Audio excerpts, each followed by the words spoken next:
Manny, bro, the door, man, the door is that way. Hold up, guys. Hold on a second. Let me show Manny out. I had him over for dinner tonight. Manny, bro, over here, man, over here. Yeah, I'm serious. Now, don't forget about what we talked about. Okay? I know. Yeah, I know. I can't make it tomorrow to the game. I got stuff I gotta do here on the stream and whatnot, but don't forget. Okay? All right. We good? We good? Cool, man. Yo. Miami Hurricanes fans, what is going on? I had to show Manny out the door real quick. Had him over. We had to have a quick little powwow, little conversation after what went down last week against Alabama. Aiden, what's good? 24/7 Canes. Zartane is here. David, what's up? DJ, as always. Emery, Tim Ferriss, what's good, man? Young Jedi Kane in the building. Whew.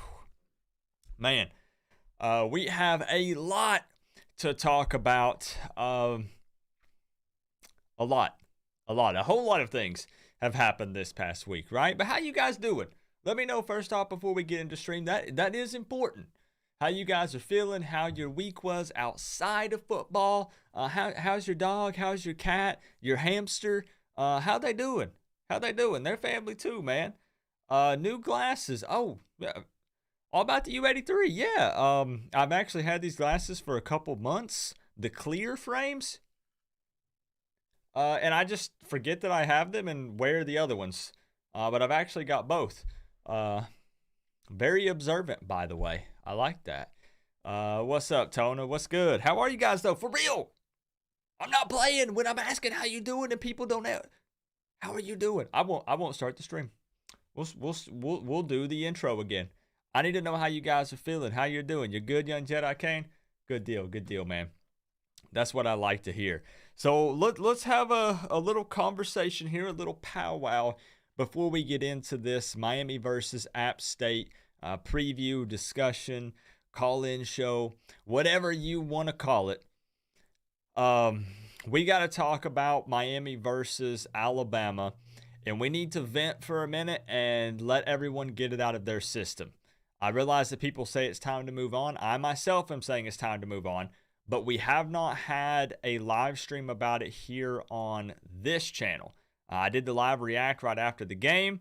I did another video about it, but we haven't went live and talked about it. And it's just because I've been so gosh darn busy. My house officially sold this week, so can we get a? So it's been super busy for me, man. Super duper busy. And I've not really had time to talk about it. But the one thing I would like to do before we get started into this live stream, can we get a moment of silence for the Dallas Cowboys loss yesterday against the Tampa Bay Buccaneers? Because I'm a huge Dallas Cowboys fan. Dak Prescott is the man. But can we get a quick moment of silence? No typing in the chat. No typing. Moment of silence for that Dallas Cowboys loss.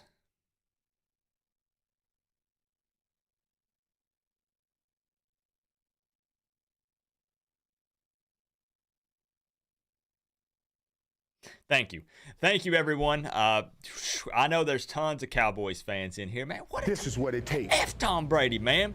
F Tom Brady. I'm going to say it. Your helmet. What's up, Coop? Let's goo you. Nick Polly 48 with the big to wear the U fat on the side of your helmet. People feeling like App State is a sleeper. Well, we ain't sleeping. App State is a good group of 5 team. But I got our mighty Hurricanes by 13. 13? I actually expected a little bit more 24/7 Canes. Hopefully you can call in and explain a little bit if you don't mind, if you have the time. I know last week you had to work and stuff. Thank you for the 5, man. And Nick Polly, man, I wanted to link up at the game, Nick, and we just couldn't make it happen. I know we were DMing back and forth. Dang, man, I wish we could have met up and I could have shook your hand and gave you a hug, honestly, man. Thank you for the love and the support. Taking over the top dono spot from John Bird, who donated the big fat 10 before the stream even started. John Bird, you know I love you, man. Thank you for the continued support. Nick will not be topped. comes in and drops the 50 so he can let that name ride up top all night long. Nick, I appreciate you, man, so much. I hope that life's been good for you. Obviously, you made it back safe and sound from Atlanta, so that's good. The Bama fans didn't beat you up either. We all survived unscathed for the most part. Our pride is probably hurt a little bit, though, right, if we're being honest. So all about the U83 in the building as well. One day we got to, Nick. That's honestly, guys, we're about to get into it, I promise. Will I ever make it to Hard Rock? We have. I went to Hard Rock in 2018. The comeback game versus FSU. That was electric. It was lit, man. Everybody was down at halftime, and then we made that comeback with N'Kosi Perry. I was at Hard Rock in 2018, and man, it was dope. I love it there. It's a beautiful stadium, especially at night when that sun starts to set. I love it. My biggest regret, honestly, from the Miami-Alabama game is the fact that I didn't get to meet up with all of you guys. I met up with about 30, 35, 40 people, 30 to 40 fans, viewers of the channel at the game. A lot of people, we took some pictures, recorded some videos and stuff. I hung out with T2Y. I hung out with Liberty City Boy. It was just so cool. So thank you guys for everybody who came up to me, gave me a hug, high-fived me. All the Alabama fans that came up to me and high-fived me and shook my hand, man. It was a really good time other than the outcome of the game. Pre-game vibe was lit, okay? Pre-game vibe was off the chain. Everybody was partying. It felt so good to be able to tailgate again and for fans to come together and just enjoy ourselves. After everything that happened last year, man, everybody was excited. But after the first quarter, Canes fans were we weren't as excited. You work at a place called Laco? I have no idea what. Oh, you're talking to somebody else. I got you. That's a whole different conversation, man. And it was good to meet you too. Magna, we got to link up. Him and his girlfriend, super nice people. I appreciate you guys for meeting up with me. So let's vent about it a little bit before we talk about the Miami App State matchup. The only thing I want to get off of my chest and what's really most disappointing about that game is the way that we competed overall. 44-13. What's so disappointing to me is the fact that, I hate to say this. Y'all, I hate to say this because I'm going to seem like that I'm being a negative Nancy here. What sucks the most is the fact that the way that we lost to Bama shows me that, in my opinion, we're still not ready for the big time. We're still not going to be able to compete for the playoffs. We're not going to be able to compete for a national championship. And here's why I say that. I realize it's early in the year. It's game one, right? But the way Alabama flexed those muscles on us, the way they out-schemed us, the way we got out-coached, the way we got out-muscled, just overall just outplayed up and down the field, both sides of the ball. Do you really think that we can improve that much by the end of the season to realistically compete with other powerhouse programs like Alabama? Or let's say we're in the playoffs and we had to play somebody, I'm just naming teams, okay? Georgia, or let's say Clemson still makes the ACC championship game, even though I know they lost to Georgia. That's Georgia. We're not on Georgia's level either. You see what I'm saying? So even if we were to run the table on the rest of the season and our only loss is to Alabama, that's cool, right? We end up representing the Coastal in the ACC championship. But the realistic Coop, we would most likely lose the ACC championship game. And if by some miracle chance we got through it, we can't compete with the other teams that are in the playoffs. There's no way, bro. There's no way that we're going to improve that much between now and the end of the season. I know. And I know. How do you guys feel? Somebody. David says, can anyone? No, I don't think so. Not many. It's a very small group. I could count them on one hand, in my opinion. And the thing is, I'm not saying that we're a bad football team. I don't want to jump to conclusions. It's week 1 against the number 1 team in the country. I get it. They can improve a lot. But, bro, I don't know that we can improve enough to be able to compete in the playoffs.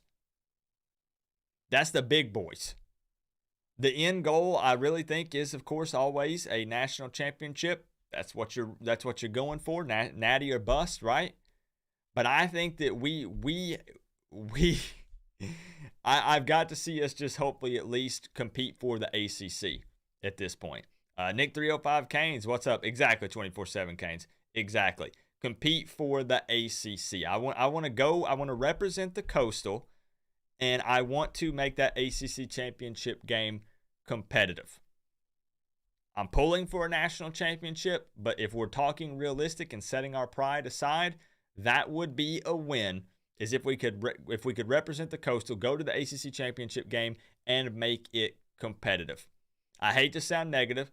I hate to sound like that I'm shooting down the season after one game against Alabama, but that's just me venting for a few minutes and being realistic and giving you the expectations that I think we could possibly actually really meet. You see what I'm saying? The U by 24. I like it, Rev Lee. I like it, man. We can make it to a national title against Bama and lose like 52-24, David. Man, we're just being realistic. We're just being realistic, man. E-Dub Kane, Canes fam, level 1. Appreciate that, man. Welcome to the Canes fam. I think you were already in it. I don't know if that's like a re-up or what it is. Got a U beside your name, man. I appreciate the love and the support. Is that me just being overly negative? Yes or no? Is that me jumping to conclusions after one game, the first game of the season? We can improve, right? We have guys that are going to get stronger, guys that are going to get better mentally, coaches that can work on their game and work on their coaching skills throughout the season. But if Bama comes out looking like that week 1, if Alabama looks that prepared, how good are they going to look at the end of the season? Think about it. Think about it. They look that good now. Man. I hate thinking about it, honestly. I just, like I said, I wanted to vent for a minute. There were too many times that we were consistently out of position defensively. When you go back and watch the tape. O-line still struggled against Alabama's defense.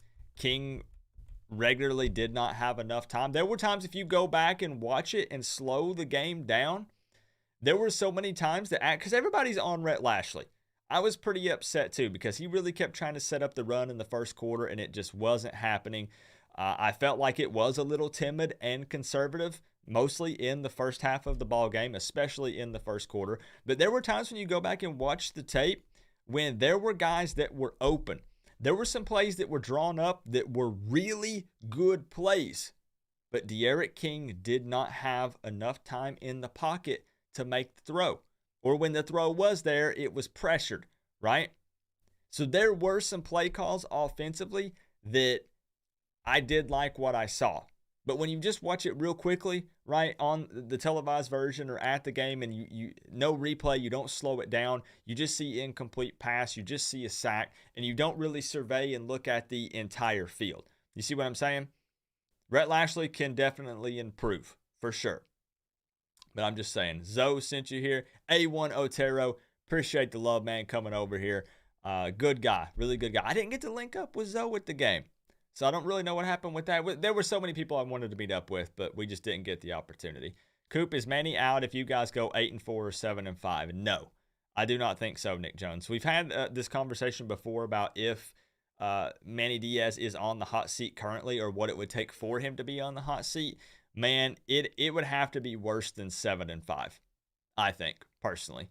I think it would have to be worse than that for them to put him on the hot seat. Manny is going to get 4 or 5 years before any type of decision or change would be made. And that's just my opinion. I realize that it's a hot topic, and a lot of people don't agree with that opinion. I'm not even saying that I agree with it, but I'm saying 4 or 5 years, probably 5. Let's just be real. Let's be honest. Bergie says, what's up, Vanilla? I mean, Coop. Bergie. Come on, man. Come on. All right. We're about to move on. How many of you, though? Come on, man. How many of you saw me on SEC Network Saturday morning? Marty and McGee show. We made national television, guys. Come on. That's because of you guys.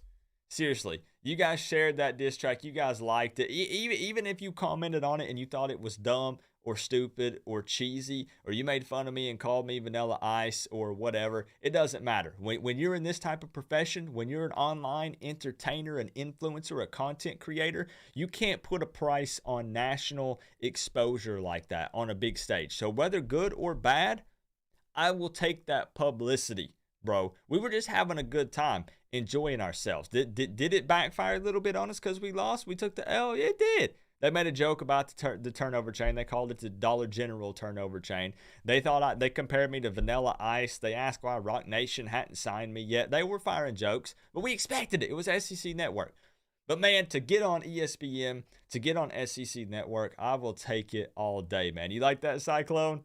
It was a good time, man. It's really cool whenever I have people message me and say, my cousin messaged me. He watches football, and he was like, dude, did you know you're on TV? You're literally, and he sent me a video clip, and he's like, you're on my TV. Like, so that was really cool, man. It was a really cool experience, honestly. You want to know the only thing that really kind of pisses me off, though? In the legal paperwork, ESPN was supposed to give me screen credit for that diss track. So they were supposed to say this diss track was by Coach Coop on YouTube, or on the screen it was supposed to have Coach Coop YouTube channel or something like that. They gave me no screen credit. They didn't even mention my name, period. And it was literally in the paperwork. I had like six to 10 pages of legal paperwork I had to fill out for that little spot on SEC Network, and they didn't give me the screen credit they were supposed to. What's good, Albert? Zulu, what's up, man? At least our kicking game doesn't cripple us, right, man? Right? We got pretty good special teams, so it's kind of hard to argue with that. I know all about the U83. I can't believe it. No screen credit. Come on, man. That's effed up. I'm serious. Coach Ice. That was funny, dude. I got to admit, I thought the same thing. I can't lie. Fair enough. I didn't even know what Vanilla Ice looked like. Honestly, I didn't. I don't think I look like him. Hold on. I asked you guys that in my last thing. I swear we are talking about the game after this. I appreciate you guys tuning in. We got over 100 people in here already. I appreciate you guys. We're small talking for a minute. Here. Let me find a picture. Let's see. Here we go. Do I look like Vanilla Ice? Here, I'm going to pose the same.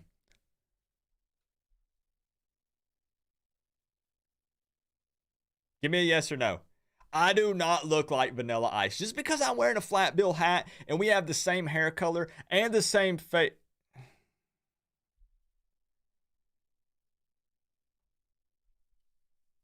You know what? Let's move on. I'm not talking about it. We're not talking about it. Said this guy. Did they really, Nick? I didn't hear him say it. I didn't hear him mention it. No, hey, we're move on, guys. We're not going to talk about that anymore. It's time to talk about Miami versus App State. The number 22 ranked Miami Hurricanes taking on the Appalachian State Mountaineers at Hard Rock Stadium, 7 p.m. Eastern time tomorrow night on ESPNU. By the way, I will have effing white people. You're right all about the U83. Those darn white people, man. Always thinking they're so cool. I will have links for the game, so we will be live right here on the Coach Coop YouTube channel. We do a live react. If you're new here, we watch the game together virtually. The camera will be pointed at me. I'll have the scoreboard up on the screen. We hang out, we chit chat, we react to it, and I will have links so you can watch the game for free if you don't have access to ESPNU. So tune in. I think it'll be a good time. I'm going to give my quick little spiel about the game, and then we're going to open up the phone line, and I want to talk about it. Really, I do. And I'm already kind of getting a little heated because I'm seeing so many Canes fans that are not hyped about the season now because we're 0-1. I've got so many Canes fans that do not care about this game, and they say, you know what, Coop, the season is over. We're going to get whipped by App State. By App State! All because They have a history of playing Power 5 teams pretty well. They have a history of giving them a hard time because they run the ball well. They have Noel. They have Cameron Peoples. They have Chase Bryce, former Clemson, former Duke quarterback. And they say, Coop, you know what? Because we lost to Alabama, we're going to get blown out by App State at Hard Rock. Excuse me, what? I'm all for being realistic, right? But you're telling me that because we lost to Alabama, the number 1 team in the country last week, that we are going to come out and, bro, I get it. I know you're down and out. I know you're discouraged. I know you wanted to go undefeated and win a national championship this season as a Miami Hurricanes fan. But listen to yourself. No, we don't sleep on App State, but that's always the case, bro. Don't come in here and be like, Coop, we can't take them lightly. Of course we can't. We can't take UTEP lightly. Anybody, ever. But are you telling me that after getting our booty beat by Alabama, you are that concerned that you think that we're actually going to drop a game to App State at Hard Rock Stadium? Come on, man. Come on. Come on. Let's hop on over. Take a, bro. Who left that tab up? Who left that tab up? All right, let's go ahead and take a look at the weather report. Burgos, what's good, man? Let's take a look at the weather report for Hard Rock Stadium tomorrow. Kickoff at 7 p.m. Beautiful night, it looks like, guys. Around kickoff, 85 degrees, partly cloudy, only an 8% chance of rain. Rain. This is what it takes. Not a lot of wind. On the side of your helmet.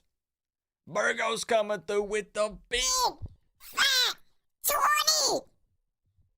Burgos, my man, with the super sticker. How the heck was your week, bro? Thank you for the love and the support. Seriously, the hype is low for this game, man. We had 300 people in this stream last week, and I'm not making it about me. I'm just talking about you can tell the hype. You see what I'm saying? You can tell the difference. This happens every single year, bro. Every year. We lose a game. Miami fans say, I guess there's always next year. We're 0-1. We face an SEC opponent. Okay. Yeah, I was looking for more. Boy, I need to be careful what I search for, guys, because you guys are seeing ads for things that I was looking up. Anyway, so partly cloudy. Nice night, 85 degrees. Going to be in the upper 80s for the entire game. So that's going to be nice. Probably nice and muggy and humid. That South Florida weather, love it. Let's take a look over at the ESPN matchup predictor. Of course, App State is going to go into this game as underdogs. 26% chance, 74% for Miami. The spread is 8.5. That was 8 when I filmed my video on Tuesday, and it was 7.5 on Sunday. So this continues to change a little bit. Uni combo has been announced. Hurricane Zoe in the building. He says, hit the like button. Coop.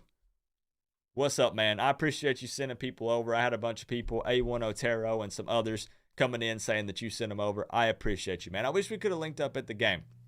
I met up with T2Y, Liberty City Boy, some other content creators, and a lot of viewers on the channel, and it was a good time. But I wish we could have linked up, man. We got to make it happen, for real.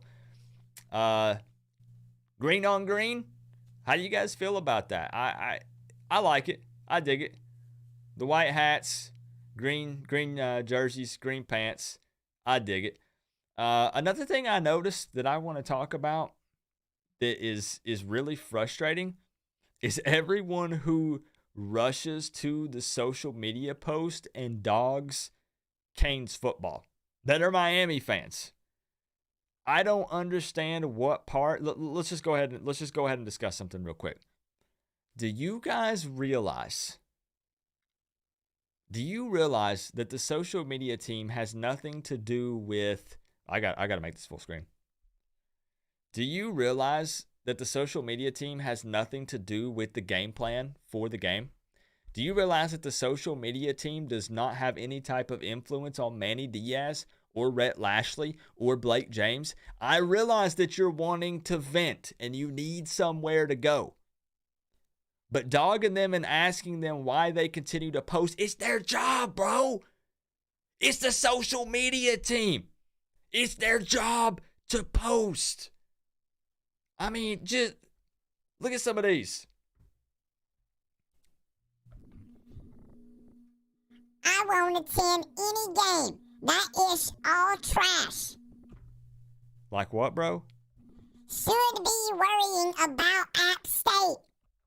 Yeah, this post is about the App State game, the uniform combo, because some people like to kind of match, like they're going to wear their green shirts, so they want to know. If they don't post it, they're going to be asking, what's the uniform combo? This is what it take What else do we have? to wear the U on the side of J-Dub, your I helmet. appreciate you, man. Coop, my wife Casey said, "Hey Dot, are you going to any other Miami games?" J-Dub, thank you for the 5, putting some U's in the tip jar, man. Appreciate you. Right now, I'm currently undecided. I would love to go to another game at Hard Rock Stadium. And I'm going to be honest with you, I kind of wouldn't mind going to Doak Campbell Stadium. I wouldn't mind going behind enemy lines and going to the Miami FSU game. But I have so many things going on back here in Tennessee. I'm so busy that I don't know if I can make it happen. I'm going to be honest. If I did go to one, it would be Miami FSU, which would be, of course, at Doak Campbell Stadium behind enemy lines. I'd like to kind of go in there and stir the pot a little bit. Or maybe a game later in the season, like late November. Something like that. Appreciate the love, man. Christopher says, good thing you didn't get an Astroclad. Oh, man. Some of you guys caught that in the video. Some of you didn't. But, man, these people... I like Appalachian State. Bro, I have never met an App State fan in my life. Never met an App State fan. I know they exist. But, man, it's own Miami fans talking trash to the Miami social media team, and it's weird, bro. It's weird. Another game that I want to keep an eye on this weekend is Virginia Tech. Now, it's not because this should be a close game. They're playing Middle Tennessee. It should be a blowout for Virginia Tech, but let's see if Virginia Tech really is the real deal. They beat North Carolina last week, who was picked over us and everyone else to win the Coastal, right? Opening game, they lose to Virginia Tech. They drop their ACC, their conference game, week 1. Is Virginia Tech the real deal? Can they flex their muscles on Middle Tennessee? That's going to be a really interesting one to watch. My only thing, Zoe, is that I just don't know. I don't know if I'm going to be able to break away from the busyness and the things I have going on back here in Tennessee. So it's not a money thing. Honestly, it's not. It's just... I don't know. I'm too busy. I don't know if I could actually be able to travel and make it down. So I'm not sure. I appreciate the offer, and we could talk about it. We could talk about it a little bit. Maybe we could make something happen. Let's get into it. I don't know if there was any. Did I have anything else I wanted to mention? Any other breaking news? Depth chart is relatively similar. I do know that Scaife got benched behind the UNLV transfer. I always butcher his name, man. What's his name? Justice Oluwus. It is not my night, apparently. Hold on. What? I know he's a Miami Hurricane, guys. I know he's a Miami Hurricane. It doesn't matter how many times I look at his name. I can't say it. I literally can't say it. So, Scaife is going to be replaced, as far as I know, in this matchup with Justice Bro, I give up on pronouncing it. I'm serious. I'm done. You get the point. Okay? So he's going to be starting over Scaife. I think that's a good call because Scaife was struggling against Alabama. So let's see if maybe we can get that run game going against App State. Big question marks. Can we give De'Aaron King time? Obviously, App State is not Alabama, so realistically, I'm going to be real with you guys. I don't think that it should be a problem. I think that De'Aaron King will have plenty of time in the pocket. Our run game should be much more successful than it was against Alabama. Can we stop Peoples? And no. App State loves to run. It's no secret. They don't hide it, and they're not going to change up their game plan for Miami. They are going to run the ball. Can we step up, and can our defense stop it? Really important thing, probably the most important thing, is we cannot lose the mental game. We cannot lose the mental battle. Football is also a mental game almost as much as it is a physical game. We cannot get down on ourselves. We can't pout because we're at home, Hard Rock Stadium. If we start out 0-2, if we do drop a game to App State, then we got serious problems, right? And I'm not saying App State's a pushover, J-Play.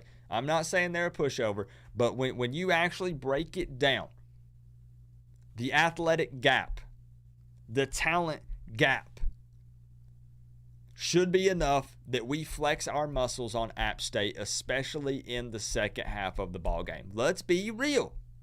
Let's be real. We should be able to flex our muscles and take over the football game. I realize they played well against Power 5 teams in the past, but just playing well isn't good enough to get you the win, especially against the Miami Hurricanes. All right. Greg Bush comes in and says, Coop, how are you and all my Canes fam doing? I'm doing pretty good, Greg. Trying to get people hyped up, man. I don't know what I have to do. Am I going to have to jump up in my chair and turn on some Jason Derulo and twerk for you guys to get you hyped up for the game? Is that what you want to see? Is that what you want? Because, man, people, I'm disappointed in how much the hype drops because we're 0-1 man, Bergie says yes. Bergie, did anyone hit the score for $100? They did not. Bergie, you were the closest one. You were literally off by like 3 points for Bama and a handful of points for Miami. You were by far the closest one. Dade County was sent over by Zoe as well. Appreciate you, man. Except Donaldson, McLeod, Ivy, and Hall are still starting, and Jennings and Steed are both primary backups, so there's that. All right. I mean, I'm cool with it. It's so hard to judge against that Alabama game. It is. It's difficult when you're trying to evaluate the team and when you're trying to go from position to position. We're playing guys that are just so much better than us and so much more well coached. Those guys execute well. And, man, it's just really, really hard to evaluate the team. But at the end of the day, I think we can pretty much easily take care of business against App State. 34-20. I think that App State can pose a little bit of a threat offensively early in the game. They're going to pound the ball. They might catch us sleeping on a few plays because we're so focused on containing Peoples and Noel. And I do think that they put up some points because we're still trying to work out some kinks. We showed that we've got some vulnerable spots, some weak points. We got guys making, mental mistakes. We're out of position, bad angles, poor tackling. Shall I continue? But I think that we can take care of business, honestly. The offense turns on the Jets. And this is a totally different team than Alabama. Yeah, their logo has an A in it, but it's not Alabama. The score prediction with your head or heart. This is my brain. All about you, 83. This is my brain telling me this. I'm not letting my pride get in the way. I'm not letting my heart get in the way. This is my brain saying Canes 34, App State 20. 100%. He is, man. Greg Bush is in my streams. I'm pretty sure he's in Wholesome streams. I'm pretty sure he's in T2Y streams. He's in your streams. He's in Junior and the Big Dog. He's on Kane's Insight. I see Greg Bush everywhere. If I didn't know any better, I would think the man's a robot. He's just on everybody's stream, helping out, participating, contributing. Man, I don't know what I got to do, Zoe. I don't know what I got to do to get people hyped for the game. I was telling people earlier we had 300 people in the stream. It's not about my viewer numbers. I'm just saying we had 300 people in the Miami, Alabama stream, and now people are like, oh, Coop, we're 0-1. I guess I'm watching NFL instead, except for the other fellow Cowboys fans because we're also 0-1. Anyways, let's get the phone line open up, guys. I will take your calls. Can we roll over the $100 thing? Let's do it. Let's do it, Bergie. If anybody gets the score prediction correctly, you win $100. PayPal, Venmo, Cash App. I actually had someone comment on my video and they said, Coop, $100 is all you can do for the score prediction. We have other things planned, guys. We're gonna do other giveaways and different things. I bought a prize wheel for these streams. I haven't showed you guys yet, but it's over in the closet. We're gonna do some giveaways with T-shirts and other various things. But I don't think that's too bad. Call in. Predict the score. You get it right, you win $100. I know it's hard. I know it's hard to predict the score. But If you just happen to get it right, you get $100. Hey, I wouldn't be too upset or mad about it. Nick Pauly coming through after the big, bad, crazy $50 dono, pulling the trigger on the Canes fan membership. Appreciate you, man. I appreciate the love. Thank you for that. The only thing is you do have to call in. You do have to call into the show to give your score prediction. It doesn't count if you put it in the chat. It doesn't count if you drop it in the comment section. You don't have to elaborate. You don't have to sit here and tell me why Miami will win or why App State will win. But I need you to call in, and I need you to give me that score prediction. I will save your number, text you if you win. It's as simple as that. Simple as that. So let me get the phone line open up. If you want to call in, it is right there, 865-229-4131. Let's talk about this game a little bit. Let's take phone calls for like half an hour or something and just talk about Miami App State. We can talk about whatever you want. You can tell me why Miami's going to win, why they're going to lose. We can talk stats. You can vent about the Alabama game if you want to. I don't even care. I just want to talk Miami Hurricanes football. All right? So let me get it opened up. And it is almost ready. Not quite. Hold on. All right. Phone line is open up and good to go. If you had trouble getting in last week, you shouldn't have any problems getting in this week. Call in, give the score prediction. If you get it right, you win $100. Let's get it. Let's go. Like I said, if you win, I'll donate whatever to charity you choose. I love it, man. Probably definitely the stuff in Louisiana with the hurricane. You know, that makes the most sense. People would be most in need there. Let's see. Cypher says $100 could cover my food costs for a week. Boom. There you go. McDonald's for a week, Cypher. McDonald's for a week. Not just the kids' meals either. We're talking Big Mac combos. Ooh, man. McFlurry, assuming the ice cream machine isn't broken. Yo. What's going on? Who we got on the line? What's going on, Coop? It's Borgos. Who is it? Sorry. What'd you say? Borgos. What's up, man? How are you, brother? I'm pretty good. I'm hyped. I'm excited about this game because it's one that I'm super confident in.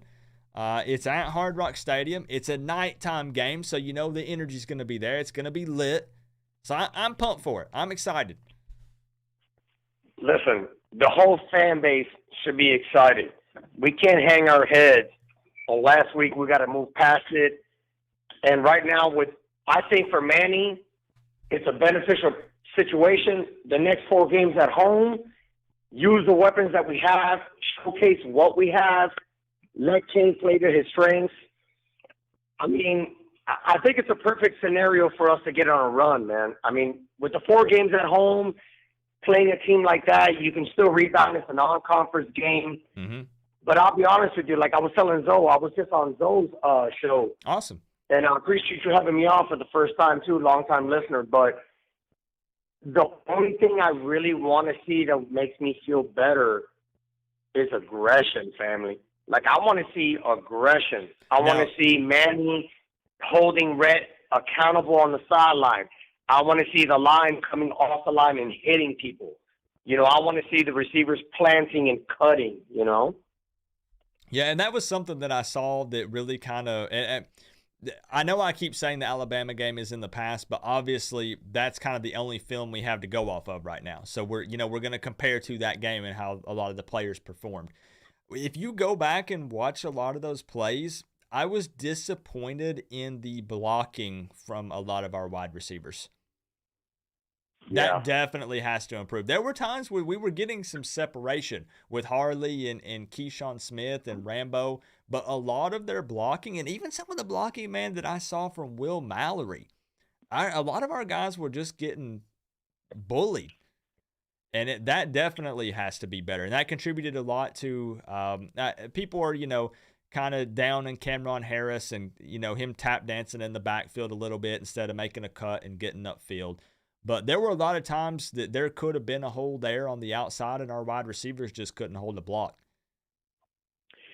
Yeah, I mean, we missed Barrios and we missed those types of receivers. And I think at this point it almost becomes, where do they identify the strengths and weaknesses? How do you get the most out of what you have? I'm a huge De'Aaron King fan.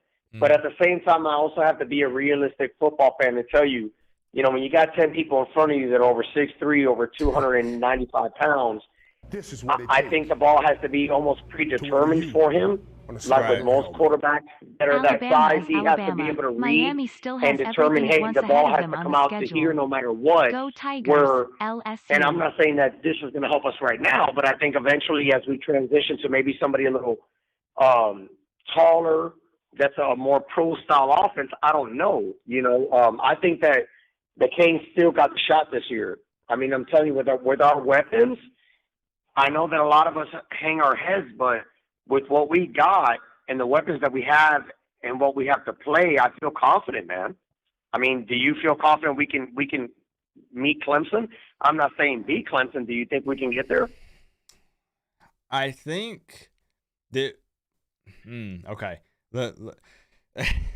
I think that definitely after watching some of the other teams in the Coastal play, and obviously it's kind of a loaded question. Like, it's hard to answer after just 1 week, right? We all know that. Sure. But based on what I've seen, even after the beatdown from Alabama, I think that we definitely could represent the Coastal in the ACC championship for sure. What makes it tough after that point is I still think that Clemson is probably representing the Atlantic. I don't really know who else in the ACC is going to challenge them for that spot necessarily. I realize that they struggled with Georgia. I know the whole quarterback situation and whatnot. But I just don't know. That's still the big question mark for me. I need to see Clemson play a few more weeks and see how they do and see if I think that we could compete with them. But I do definitely think we could represent the Coastal and make it to the ACC championship this year. There's too much talent there. There's too much depth and athleticism there. And throughout the season, of course, we'll hopefully continue to improve and just get better and better and build some momentum and stuff. So I do think that we can play in the ACC championship game. As far as where it goes from there, I'm not trying to be negative, but I'm really just not 100% sure, man. No, and that's what I'm saying is we have to be almost relevant to what we have. And I was talking to Zoe and the T2I, and we were talking earlier, and I was like, you almost have to be just understanding of what you have, and the way that the team is designed. And I was like, I live and breathe and die this like we all do, but it's almost crazy to think about that next year it's going to be a different offense too. And people are like, well, what do you mean? I'm like, they're not going to have the same style quarterback. Right. So it's almost like, it's going to be really interesting to see what Rhett does this year, with the skill sets and then transitioning forward. I think we're going to be better than people think, man, honestly. I think Miami's gonna take this, and I think that with Cam and King and Rambo and the rest of the receiving core and what they have to face, I think that slowly but surely we're going to be one of those teams that just kind of nobody really watches, and it's like 4-1, 5-1, 6-1, and I hope that for us, and let's see where that can transition to, How do you feel? I want to pick most callers' brains if you want to talk about this. It's kind of a heated debate all over Twitter and the Facebook Miami Hurricanes groups and stuff. Are you still confident with Cameron Harris at number 1 in that rotation? Because a lot of Canes fans want to see Don Chaney Jr. in that number 1 spot, and I'm actually in that group. I would rather see Chaney. Yeah, I think that Chaney's blocking could improve. And I think that's where Cameron kind of does a little bit better. But when it comes to actually running the ball, there were plenty of times where it looked like we were going to be hit in the backfield, and Chaney can still pick up like a 2 or a 3 yard gain. And Cam would be your guy if you have push on the line. If I have push on the line, and I know that no matter what, every time I line up in a certain package, I know that, hey, I'm trusting these guys. They eat their biscuits and gravy, and we're going to get this 3rd and 2. Cam, I would say it's Cam, because Cam, to me, when I see him run, Cam is your 3rd gear in that sports car. Right. He's at the port. He's at your peak of your RPM curve. He's just going forward. So if you're in front of him, you're going to have to stop him. Where I think that Chaney is more of your cut, and absolutely, he can kind of envision it. He can take, like you said, a 1 yard loss and make it a 2 yard gain. And for a lot of people, they would think that, wow, that's a horrible play. No, I mean, 2 yards on a third and, or first and 10 is huge when you're playing, for a championship game or anything like that. But I'm really interested to see with, our lines. I think that we did. I'll be honest with you, man, and maybe it's just me being biased, and that's okay. But I think that our skill positions were not as bad as people thought. I think that, just when you go up against somebody like Bama, the lines are that impressive. I think when we go up against the rest of the people that we had this year, we're going to look pretty good, man. And honestly, I 100% agree with that. I think you hit the nail on the head with that. It's that thing of it sucks because we had that conversation at the beginning of the stream, if you were here, where I was saying that it sucks because we're evaluating the team based off of playing the number one team in the country, last year's national championship team, a team that is flipping loaded, if we're being honest, a team that's going to compete for the national championship this year again. Baby NFL team. Right. True. But when you go back and actually look at it, like you said, I think that when we do kind of progress throughout the season, you are going to see that we are a little bit better than a lot of Canes fans think we are. I think so too, and I'm telling you, I have a feeling. I my whole life I've been watching the Canes football. I think we're going to be that kind of 4-1, 5-1, 6-1. Yeah, okay, they're playing with. It's okay. We don't need that attention. Like I was telling my brother-in-law the other day, he moved up from Miami to Gainesville years ago and switched on us. And I said, it's okay. We don't need the attention. Wait. He did what? Yeah, bro. He moved up to Gainesville, turned into a Gators fan, bro. Wait, yeah. So wait. Let me just make sure I got this right. He actually switched teams, Yeah, bro. Is that even possible? Listen, how can you root for the Canes and then I'm not dogging him, okay? I know you're related to him. He's no. I'm just saying, dogging him.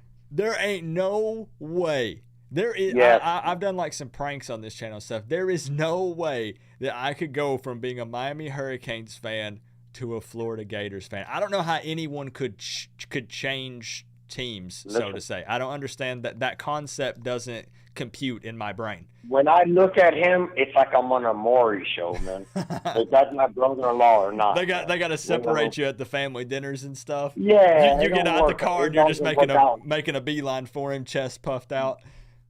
Listen, it's bad, man. Especially when he wants to call, but it's crazy, and I'm telling you, I'm confident. I hope that the family and the fan base, for no reason, is wavering. Keep your heads held high. Keep positivity going. Believe in this squad, and we'll see what they can do, man. At the end of the year, if Manny can get it together with what we're going to transition into next year, I feel good. But at the same time, you have to have accountability. The only thing I will tell you, Coop, that's the one thing I will tell you that I've watched football my whole life that kind of makes me feel a little unsettling with Manny is the energy. I don't mind somebody yelling at somebody on the sideline in front of everybody else. Definitely. I don't mind you holding people accountable. And I feel like Manny is a friend's coach. Right. Like he's a boss I can who wants see to that. be a friend. I can see that. And I was so excited when he first got hired because I was like, man, that's a guy who's very vocal, because we didn't see a lot of emotion out of, let's say, Mark Richt, for instance. There was one time he got mad over a penalty, and I remember him grabbing that referee's arm, and we got a flag or something on it. But otherwise, he didn't show a whole lot of emotion. And I was like, man, Manny's over there on the sideline. He's getting guys fired up. And then it seems like he took that head coaching job, and then he doesn't really have that same fiery emotion, at least on the sideline, game time anyways, right? So, but man, I appreciate you calling in. I enjoyed the conversation. Do you don't have to do this. Don't feel obligated. I know you said it's your first time calling into the show. Do you want to give a score prediction for the game? You don't have to. Yeah, I think it'll be, if my gut is right and more than my hopes, I hope 41-10. 41-10? Okay. Because what Yeah. I'm doing this little thing all season where if you predict the score, I realize it's not a new car, it's not a new house, it's not $1 million, but I PayPal you $100 if you get the score prediction right. So I like to ask if people want to give it. Homie, it don't matter. If I get the $100, we'll donate it to somebody that wants to go to a game that can't afford it. Sounds good, man. I love it. I appreciate you calling in, bro. Taking me on. I'm gonna listen to the rest of the show. I appreciate it. All right, sounds good. Appreciate you, man. Okay. All right. Bye. And you know that brings up a talking point, something that I wanted to mention real quick is I think that's one of the biggest complaints right now with Manny Diaz and just the coaching staff as a whole. Mostly Manny Diaz. Let's be real, because the coaching staff changed up a little bit, right? We switched it up. We got rid of Blake Baker. Manny took over the defense. We brought in Rhett Lashley last season, right? So there's been some changes. But the one thing out of all these changes since Manny has been here that has been consistent, the one thing, does anybody know what it is? I'm going to give you a second. Does anybody know what, under Manny Diaz, the one thing that has been consistent is? What is it? What's the thing that's remained consistent? I'll give you a hint. It's something bad. It's not good. It's not a good thing. Anybody? Any guesses? Cody came through with the $5 during the call. Cody, thank you so much for that. From an LSU fan. I'm not going to forget. I know you root for the Tigers, bro. He says, Alabama is Alabama. True. Miami still has everything it wants ahead of them on the schedule. Go Tigers, LSU. Appreciate you, Cody. Appreciate you, man. Yeah, get 100 bones. Get 100 bones, man. Call in, predict the score. Zoe says Manny is the consistent. That's one thing, but it's a really bad negative. Boom. Boom. Let me get a round of applause for young Jedi Kane. Young Jedi Kane is on it, man. The one thing to me that really stands out that's consistent with Manny is looking unprepared in big-time games. Now, there's more things than that, right? There's some good things that's been consistent. There's some bad things that's been consistent. But big-time games, we look unprepared every time. Every time. And that's something that really just frustrates me because I'm a fan of Manny Diaz. I'm not going to lie. I'm not going to run and hide from it. When Manny Diaz got hired, I said, let's freaking go. I was like, yeah, he's a first-time head coach, but I'm willing to let a guy who is very vocal and fired up and loves Miami and just loves this program, I'm willing to let him learn on the job just a little bit. Yeah, I'm down with that. I'm cool with Manny. But consistently, we can't show up in the big-time games. And we haven't yet under Manny Diaz. And that's super frustrating, bro. That's super frustrating. I better stop there. Bergie, that is, that's also true, man. When Manny got hired, you sold your season tickets? Why? You weren't a fan of the Manny hire, David? All right, let me get the favoritism is also something that I do think Manny has struggled with, which we saw a little bit of a change this season. There are some younger guys getting some play time. How many snaps did Pope get versus Alabama? So we are seeing a little bit of improvement there, but it's got to be more. Give us a call, guys. 865-229-4131. Give the score prediction. Win $100 if you get it right. Anyone can call in. Are there any App State fans in the chat? Are there any? I highly doubt it. I am not poking fun at that fan base either. I have never saw App State merch before. I have never ran into an App State fan. I've never seen one before. Man, he learned that from Rick. Rozier should have never been a QB at Miami. Man, Tyson, that's what's craziest thing. I preached that Notre Dame is always overhyped year in and year out. But guess what? Under Mark Rick, with flipping Malik Rozier at quarterback. Malik Rozier. We came out and pretty much blew out Notre Dame. That was a big-time stage. You can't deny the fact that both of us were ranked. I don't remember. What was Notre Dame in that game? They were top 10, right? And they came out and we competed. We looked prepared. When's the last time we've looked prepared in a big-time game since then? I will wait. Give me a call, guys. I think so many people are trying to call in that it's clogging up the phone line. Looks like Berg, you might be getting through. Zoe, if you want to call in, I will actually call you if you can't get through. Hit me up and let me know, and I will call you. Yo. Guess what? What's up, Coop? Guess what, Bergie? What's up? I have your number saved with your name on it. It only took 2 years. God. Oh, man. How you doing, man? I'm okay. I'm actually pretty excited. It's one of those things. I was excited last week because obviously the big stage, and I was making the trip to Atlanta and all that. But I'm excited this week because we get to hang out here on the channel like we normally do, right? With the live virtual hangout, and we all get to react to the game. And I did miss that last week. I'm gonna be honest. I was gonna say this is gonna be the first week of the live live game. Yeah. Now you know what's funny though. You know what's really funny? What? Mercedes-Benz Stadium. It holds what, like 71K or 75K? It's a big stadium. The guy sitting beside me out of that entire stadium, believe it or not, he's a subscriber and a viewer on this channel. That's really funny. I sat down and he goes, he did like a double take, and he was like, Coop? And he was like, what the heck, man? Like, it was pretty cool. Out of that entire stadium, man, a viewer of this channel is sitting beside me. Like, that was so flipping cool. That's really funny.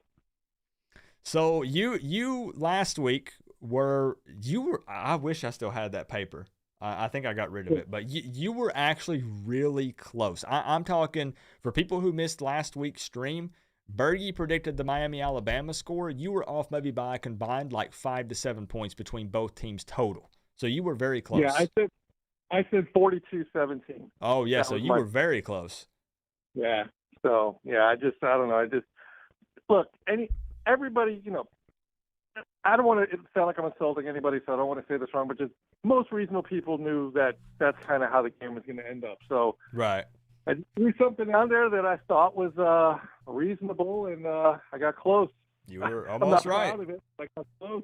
I really wish I would have won the money because, like I said, I really wanted to, donate it to something because that would have been really cool. So, hopefully it rolls over this week. Yep. Somebody gets it. They find the kindness in their heart to donate it all. Because let's keep in mind, tomorrow, September 11th, it would be nice if somebody could hit it and donate it to something that deals with the 9/11 funds and all that. That would be really cool. So. 100%. And like I said, even if that never happens throughout the season, I will figure out something and we'll do something special and everybody come together and we'll figure out something is what I'm saying. Because everybody on here has blessed me for 5 years going on 6 years now with helping support the channel and stuff like that. So I want to be able to give back to people either on the channel or just people in general, that need it. So. Well, if by chance you're going to do something like that, let me know. I'll be happy to throw something in the pot as well. I got no problem with that. Awesome. I appreciate that, man. So you were able to set your Canes pride aside last week, and even though there were a couple of boos and haters in the chat, you stood in the paint and you gave that Miami loss prediction, and you were super close. So I have to ask, week 2, Miami versus App State, a Sun Belt team that has typically played Power 5 schools very closely. They have a great run game, and they're not going to try to hide it. They're going to try to run the ball down our throats. They have 2 pretty darn good running backs with Peoples and Noel. Transfer quarterback from Clemson, then from Duke. They're pretty excited, and they think that they've got a shot to take us down at home. But what does Bergie think about this game? All right, well, here, let me give you my little explanation. First off, remember last time we played App State? There was the whole talk, and App State can do this, and App State can do that. What happened? We smashed them. Yep, right? It was 45-10, and that was 2016, I think. I don't remember exactly the year it was, but yeah, I know we took them out.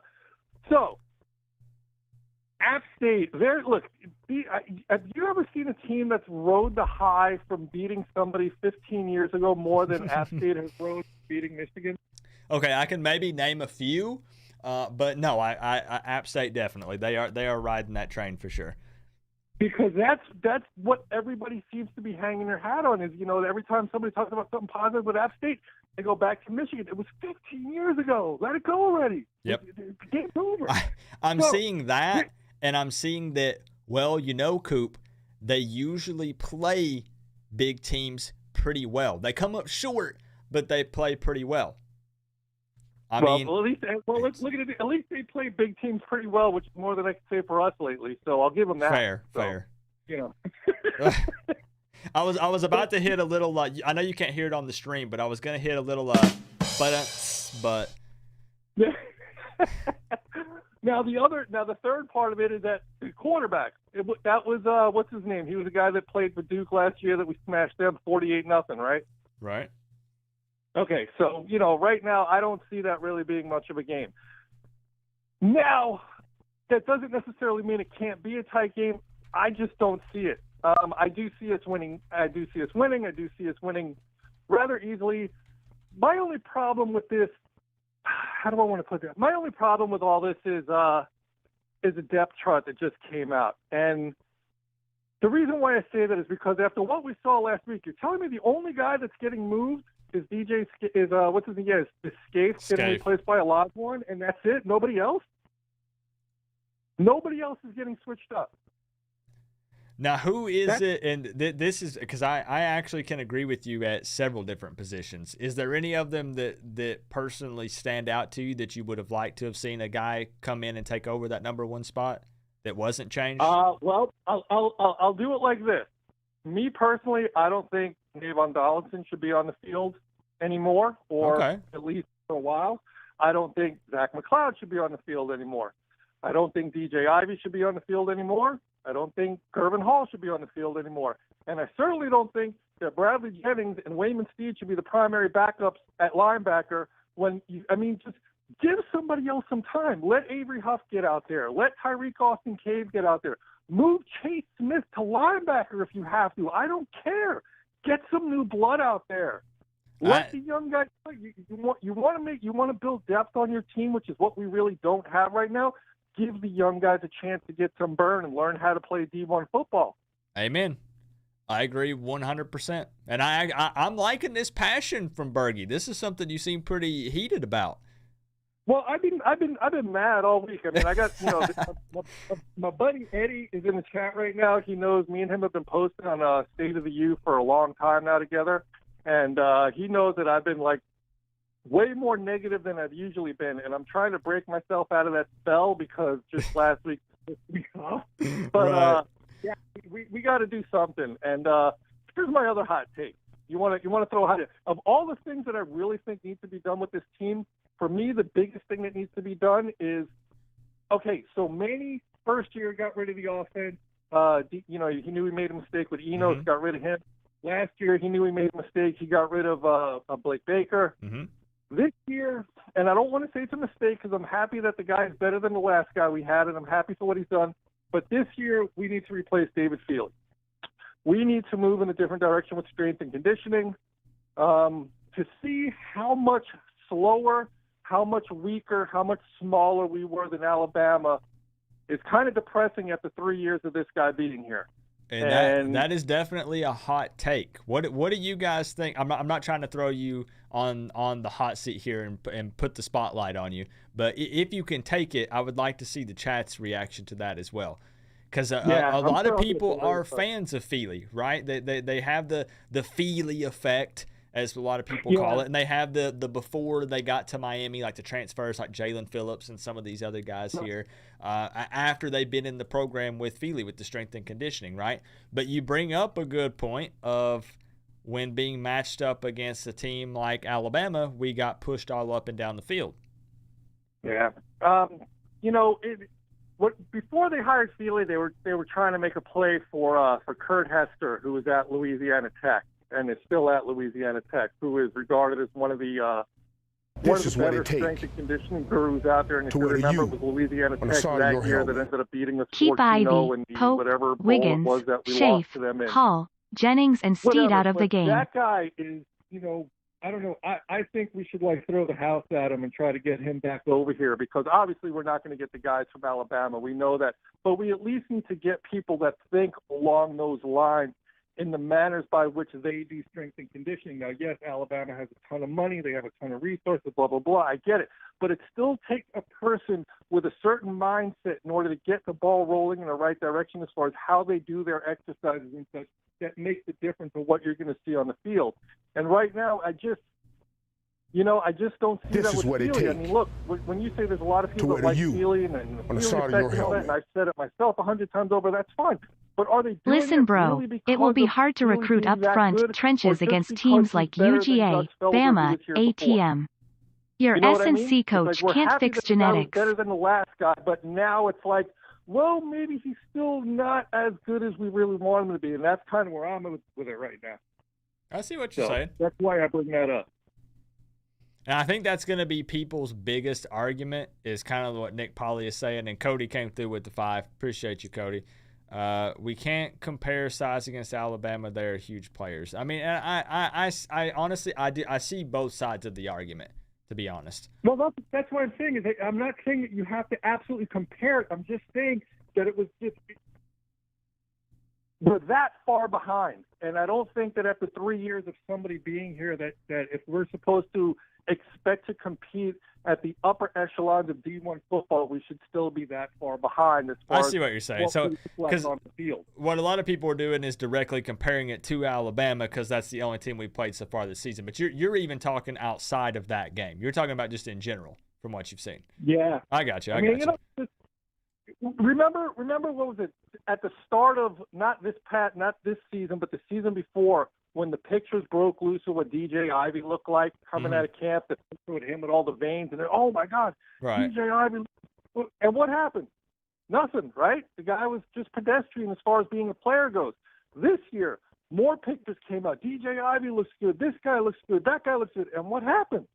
Nothing. We look pedestrian out there. So obviously there's something going on between what we look like in the weight room and then what we're performing like on the field. And that's where we got to close the gap. And that's becoming a problem from what I see. So, if I'm wrong, I'm wrong. Obviously, I'm not a coach. That's why I'm not making a couple $100,000 to a couple $1 million. I'm just sitting here on my couch talking to you. Right. But, hey, at the end of the day, all of us are, what do they call it? Couch coaches. the armchair quarterback. Yeah, there you go. Yeah, I mean that's what we do. That's the position we're in. So it is what it is. Yeah. But anyway, man, thank you so much, dude. It was a pleasure talking to you again, and we'll do this again next week, buddy. Like I said, Bergie, I really do appreciate kind of the hot and heated takes. I like the enthusiasm. I like it when people get into it. Do you want to give a quick score prediction before you head out? Oh, yeah, I forgot about that part, didn't I? You got so heated, you done forgot about everything. You're going to hang up, turn my stream off. You're done. You're going to bed. I want that $100, man. I want to give it to somebody. All right, my score prediction, I'm going to, as much as I want to say Miami's going to blow them out, I don't know if they're necessarily going to blow them out, but I do think we should win handily. So I'm going to go 34-20. How's that? 34-20. Okay, matching my App State score as well with the 20 points. Okay. All right, Bergie, 34-20. Miami dub. I appreciate you calling in as always, my friend. All right, buddy. You take care of yourself. Have All a right, good night. you too. I'll see you tomorrow. Bye. Bye. All right. So I do have to give a few thank yous for the donations that came through during the phone call. If it ever cuts off your donation, don't worry. I will read it out after the phone call. Norman comes through with the 15. Norman, thank you so much for the support. Norman says, keep Ivy, Pope, Wiggins, Scaife, Hall, Jennings, and Steed out of the game. So you're saying Ivy, but then you're saying no Pope, no Wiggins, no Scaife, no Hall, no Jennings, and no Steed, right? Well, you're getting your wish on a couple of those, right? Scaife going back in that rotation. Pope didn't get a whole lot of snaps, so potentially getting your wish a little bit there. Thank you so much for the love and the support, Norman. And Cody with the 5. I read yours out, but let's discuss it. He says, listen, bro, it will be hard to recruit up front / trenches against teams like UGA, Bama. Your strength and conditioning coach can't fix genetics. And that's true. as well, right? A thing that Miami is struggling with is when we face some of these big, bad opponents like this, we lose in the trenches. And until that gets better, we're not going to be able to compete with the top teams in the country. That's just straight facts. That's just me being honest. It's the truth. It's the cold, hard truth. And Ray Cortez became a Canes fan member 13 months in a row, over a year. Thank you, bro, for the love and the support, man. I appreciate that so much. Coach Coop really brings the best energy every time. Love watching him talk about the Canes. Man, AJ, that's what it's about. That is the one thing, okay, that I always want my streams to be is high energy. I want you to be entertained, AJ. Anybody can turn on ESPN and watch Sports Center and have a guy sit right here and say, the Miami Hurricanes won this game 24-20.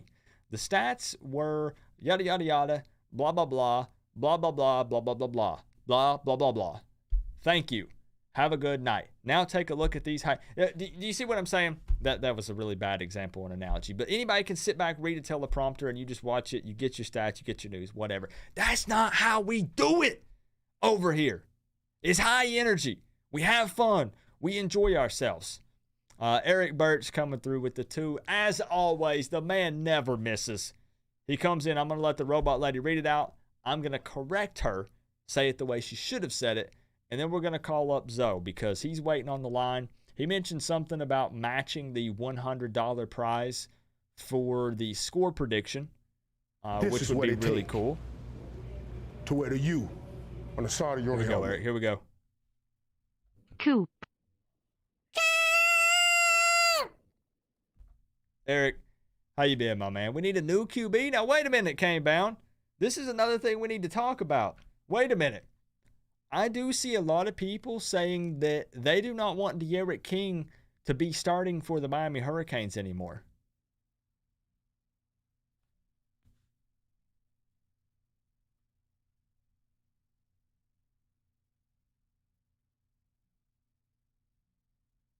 That, my friend, is definitely a very, very hot take.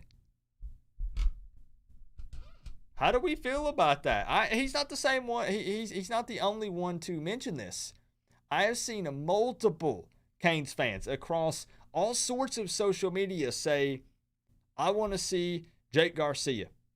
I want them to bench D'Eriq King because he's just too short. He just ain't it. He doesn't fit in this offense. He is what's holding us back. How do you feel? Tonight is hot take night, apparently. That's what we're discussing, and it's okay, guys. I know that there might be some channels or some social media stuff that you go to, and people make it a point to not disagree.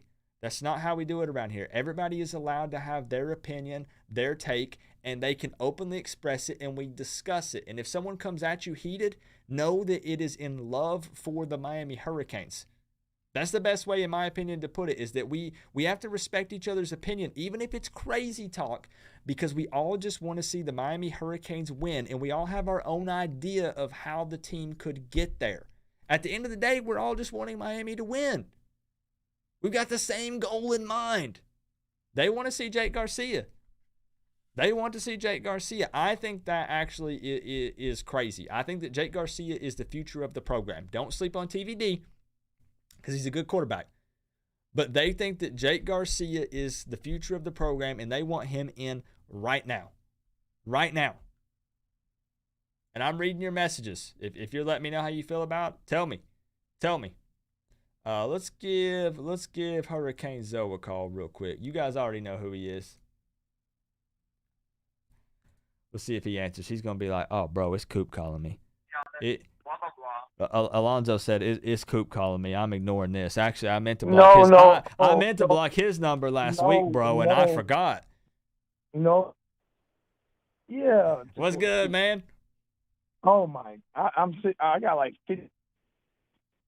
I tried to call you. Your line is amazing. Like, it's crazy. People, I get a bunch of DMs after, and people were so heated. And they're like, Coop, I tried to call. Somebody sent me a message the other day, and they tried to call me like 64 times or something crazy and couldn't get in. Coach, I can tell you I went about 50 just now. Dang, I believe you. What I'm going to have to do eventually is set up some kind of system. You know, like when you call into all these professional radio stations and it like puts you in a queue or something like that. Yeah. I need to get something like that eventually. Maybe one day we'll be big and famous and we can get that. That's the only reason I do the stream key is because, I can put it in and I can take somebody and put somebody out. Right. Whatever, because it's just a little more. But at the end of the day, you the computer genius. You hook my computer up and it run like a beast. But I'm gonna give you my score prediction first because I'm adding $100 to your $100. All right, let's go. Let me get a round of applause for that. Come on. That's why I'm gonna support my brother. I'm mad I didn't see you in Atlanta. I seen everybody but you. I miss you. I don't know. But I know, man. I met up with T2Y and Liberty City Boy, and they were like, "Oh yeah, I can't remember what parking lot you were in." And they were like, he's over there. So I walked over that way and I couldn't find you. I was like, I think it was too many black and white people out there. That's why we got confused. I think a lot of people don't realize that this is the last thing I'll say, and I'll let you have the floor, is that I feel bad because I always apologize to people because they DM me after the game and they're like, bro, I wanted to meet up. And I'm sure you've dealt with this too. And what people don't realize is that, they know what I look like or they know what you look like. But in a sea of 70,000 plus people, it's a lot harder to pick somebody out than you think it is. Actually, Liberty City Boy was sitting right in front of me. He called me. He said, "Wave." I'm like, "Where you at?" He said, "Wave." But we met up before the game, me, him, and T2Y. But I got there late, and you were already in your seat. So once that happens, you can cancel it. Yeah. You can cancel it once you're in your seats. But yeah, it's another $100 is donated to your score prediction, and I'm put my score prediction is 49-14. So if I win $100 for me and $100 for you. I'm still throwing a score prediction. Hey, I love it, man. Whoever wins the score prediction is $200 from Coach Coop. How about that? I don't know why there are people like complaining about it. I literally had people comment and they were like, Coop, the best you can do is $100. I'm like, bro, listen, you can literally, as long as you can get in, of course, I know that's hard, but they don't even have to give an explanation. They can call in and say, Canes win 45-10. And if it's 45-10 on Sunday, I text them and say, bro, what's your PayPal? Here's $100. Now it's going to be, here's $200. I know I know that to some people it's chump change. It's not a new house. It's not a Lamborghini. Shit, it's chump change to who? But bro, I mean, you just came from Atlanta. That $100 goes a long way. That $100 go a long way. So I just figured, you know what? When you made that comment, I said, you know what? I'm gonna throw another $100 in with Coop because me and Coop been doing this for the same amount of years, right at it, and always been friends. Always like this my little brother. I love him to death. So I'm throwing another $100. As soon as you said, I'm throwing another $100 in for the challenge. So it's gonna be $200 this week. I appreciate you, man. You know what I'm saying? And I'll send it to your PayPal, and we'll get it that way. On the Alabama thing with offensive line, see, I think people need to understand the history of college football when it comes to Miami. We've never been bigger. We've always been badder. I'm a pit bull. I don't care how big you are. If I outwork you, I outwork you. I don't care your size. Miami is trendsetters. We've never been the biggest, but we had dogs. I'll take a dog over a mutt any day. The problem is we don't have the dogs up front aren't. Remember when Jared Willis came to Miami and became that dog? He wasn't the biggest, but he was a dog. He stayed in the backfield all the time. Right. Size doesn't always matter. It's your heart that matters. I'm not seeing the heart from these players. I'm seeing a lot of quit in these players. Man, and I'm telling you that scares me, though, after the Alabama game. Just because when we get beat that bad, I don't want to run back to Hard Rock Stadium with our heads hanging low and our tails tucked between our legs. And we're like, if the players have that same mindset as some of the fans is, oh, well, we didn't compete with the number one team in the country. Obviously, we're not going to compete for a national championship. And then we start losing that mental battle.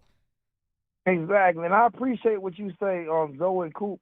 Coop has been on my channel a few times this year. Coop came on when I was going through my worst episode in life to tell me, bro, you're going to be better. You're going to be good.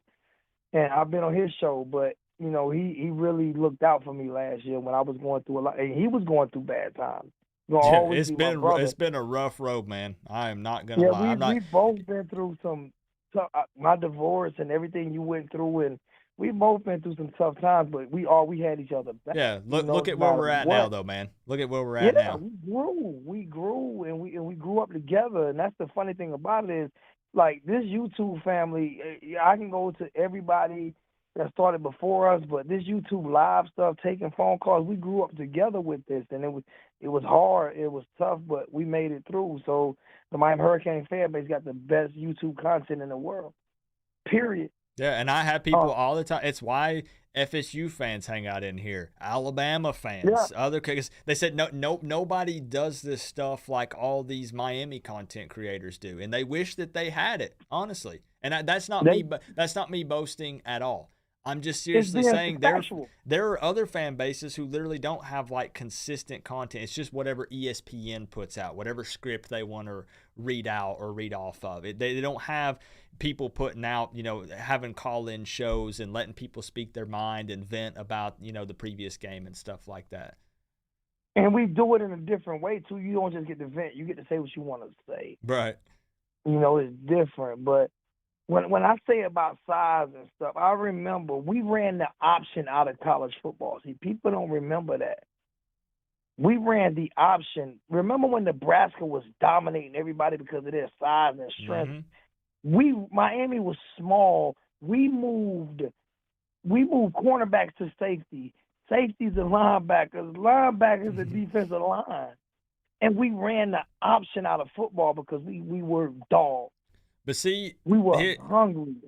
Here's my thing. What does it take realistically to get us back to that?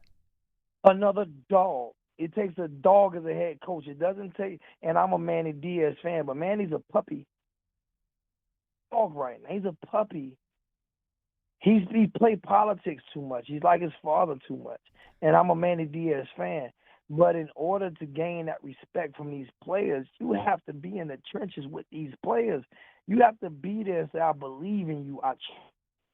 All of this throwing all of the players under the bus, throwing DJ Scape under the bus, throwing DJ Ivy under the bus, throwing every player under the bus every week, and the fan base throwing players under the bus every week.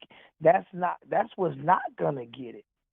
But everything starts with leadership. Coach, your house goes by your leadership. Your job goes by your leadership. You're right. What's the definition of lead? You can't lead nobody you're not out in front of. You can't lead from behind. It's impossible. You can't. Manny runs out of the tunnel in front, but then do we see him in front anytime else? Like you said, perfect scenario. When he was a defensive coordinator, he stayed fired up. Yeah, I saw him grabbing face mask and shoulder pads, and he was shaking guys and running up and down, back and forth in front of the bench, telling guys to lift their heads up and to get them ready to fight. And now unless I'm missing it, I mean, we were at the Alabama game, so I was watching him. I'm keeping eyes on him. I'm looking to the bench during the broadcast when you watch it on TV. I'm looking, and it's not the same energy that I saw when he was the defensive coordinator. I know he took over the defense, but I'm just talking about previous years when he was at Miami. He's never let the defense go, and that's what I told people. Matt Brown said it perfect. He knew every time he did it. That's why he ran for 2,000 yards against him. You know what I'm saying? I mean, I want Manny to succeed. But he needs somebody to light a fire under his ass. And I'm going to say this on your channel. I don't mean to curse. He needs somebody to light a fire under his ass. Because I think he has all the intangibles, but intangibles without results is absolutely nothing. Fair. You know what I'm saying? And I don't want him to lose his job. I want him to stay at Miami. I'm a big supporter of Manny. I wanted Manny at Miami. Yeah, and as much as people just instantly call for somebody's head, it's not fun to start over again. It's not fun to rebuild again, and most of the coaches are probably going to be fired or going to leave, and then you start from ground zero. Really, if you want to be real, with zero expectations once that happens. Exactly. And I read the top recruiting class. Only one time since 2016 have we been outside of the top 25. only once, and we were 27. So only once have we been out of the top 25. So it's not that we're losing to Alabama, but I look at the loss to Oklahoma State last year. I look at the loss to North Carolina last year. I'm not comparing us to Alabama. Right. So the Alabama loss is just a loss to me. It's like, okay, we lost against the best team in the freaking world, even though they have 100 new starters. But the way we lose other games, and Susan Miller, I've never heard her get aggravated until post game with Manny. I never heard her get aggravated. She was aggravated with Manny, and he keeps making excuses. So my thing is, forget the excuses. What's the solutions, man? Ooh, We talking about firing one of the best strength and conditioning coaches. I respect your last caller, but he's wrong. If you can't say in one hand, fire him because he's not getting the players bigger, but in the other hand, the players are bigger. Because that's what he said. He said, DJ, I know these guys look bigger. They're bigger and they're stronger, but I'm not seeing it. That means he's doing his job with nutrition and getting them bigger and stronger. But what are the coaches doing? Are they doing their job to put them not just in the right position to make the play, but teach them how to make the play? Because a lot of these kids made plays in high school that we're not seeing getting better when they get to Miami. And the one common denominator for 6 straight years on that defense is Manny Diaz. I can't deny that. And you know that I'm a Manny Diaz fan as well, because I'm the one who's been defending him. I can pull up the video I put out last year that literally is titled "Give Manny Diaz Some Respect." So I like him. I'm still with you with that. Yeah, but I'm still with you with that. But he also has to earn it. Yeah, no, it's getting more and more difficult for me to continue to back that up. Like you said, even outside of the Alabama loss, because everyone's going to say it's because you lost to Alabama is why you're saying that. Yeah, but it's not just a loss to Alabama. It's the loss to every time we have a bye week, we lose, except for once. Every time we play a big game, we lose. It's not that we lose; we get humiliated on national TV. And somebody said, give me a coach with experience. Well, Coach Coop, I watch your chat a lot. And I watch Coach Hayes. The main two I truly watch is you, Coach Hayes, and T2 Watt. Those are really the ones that I really watch when it comes to live streams. And you guys get people hyped, and it helps me get hyped for a video. Just to be honest, it helps me get hyped, right? Mm-hmm. And so I put out a scenario: if Manny doesn't get his shit together, I want Ed Reed. Well, he doesn't have any head coaching experience, but he's a leader. He's a born leader. And when you're a head coach, you're basically the CEO. You put people in place. So if they put the people in place, I can guarantee you they wouldn't. I can't say they will be great. I can't say they win a championship, but what I can guarantee with Ed Reed is they would not come out lethargic. So what about, if you don't mind me doing this, kind of like I did Bergie? I'm not trying to put you on the spot. What does everybody in the chat think? Because I'm all about reactions and feedback. I realize this is purely hypothetical. I realize that we're getting away from the App State game a little bit, but this is a hot topic, and I've seen it discussed on Facebook and Twitter and all over as well. How would Canes fans, viewers of this channel that are in here right now, feel about if Manny Diaz was fired or stepped down or something, about Ed Reed being the head coach? Does that get a yay or a nay? It depends on. I got 300 likes on one Facebook page, and I got 200 on another, and I got 10 on one. So it depends, because everybody says right now everybody's saying no. Young Jedi saying no. People are saying no for experience, but I look at it like, okay, experience. So playing for 30 years and playing, that's not experience. Being around, he was around. People don't realize he was around one of the greatest one of the greatest general managers, and hung in his back pocket for 6 years, and that's Ozzie Newsome. But see, I enjoy these conversations because I like seeing both sides of an argument for something like this. Because I think you were here when I made this statement. When I said at the end of the day, all of us that are here that are the Canes fans, love the Canes. Like, we just want what's best for Miami. We want what is going to put us on top again. And we're not all going to agree on what it takes to get there, and that's okay. I actually enjoy having the conversations and listening to both sides of it. So I didn't want you to think I was putting you on the spot with that by asking for feedback. I'm with you. I just want to see seriously what people think it takes to get us back I'll on tell top you again. what. I tell you what, this is what people gonna think it take. Whoever they put in charge, if that person wins. So if Ed Reed got the job and he won games, they're gonna say, "Oh, that was a great decision." But if he lose, they're gonna say, "I told you so." Fair. Just like I said, I didn't want Mark Richt. Because the one thing, no, he's great. Mark Richt's great. Mark Richt lost to Missouri 2 years in a row. Their first 2 years there, he lost to Steve Spurrier. As soon as Steve Spurrier went to Carolina, kicked by Steve Spurrier every year. Steve Spurrier was in Florida, but his experience of losing big games is what we wanted. the thing that I would be unsure about is because Ed Reed has expressed interest in either like a coordinator position or a head coaching position. I'm sure you've seen the interviews in the past. Mostly he's expressed that when it comes to NFL teams. But he really doesn't even want to be a position coach. If he did coach, he would want to have the head coaching position. And he said this. You guys can go look it up. You can Google it. He's mentioned it's been in the past 3 or 4 years that he said this. I don't mean to interrupt you. Can I say something real quick? Yeah, I don't mean to interrupt you.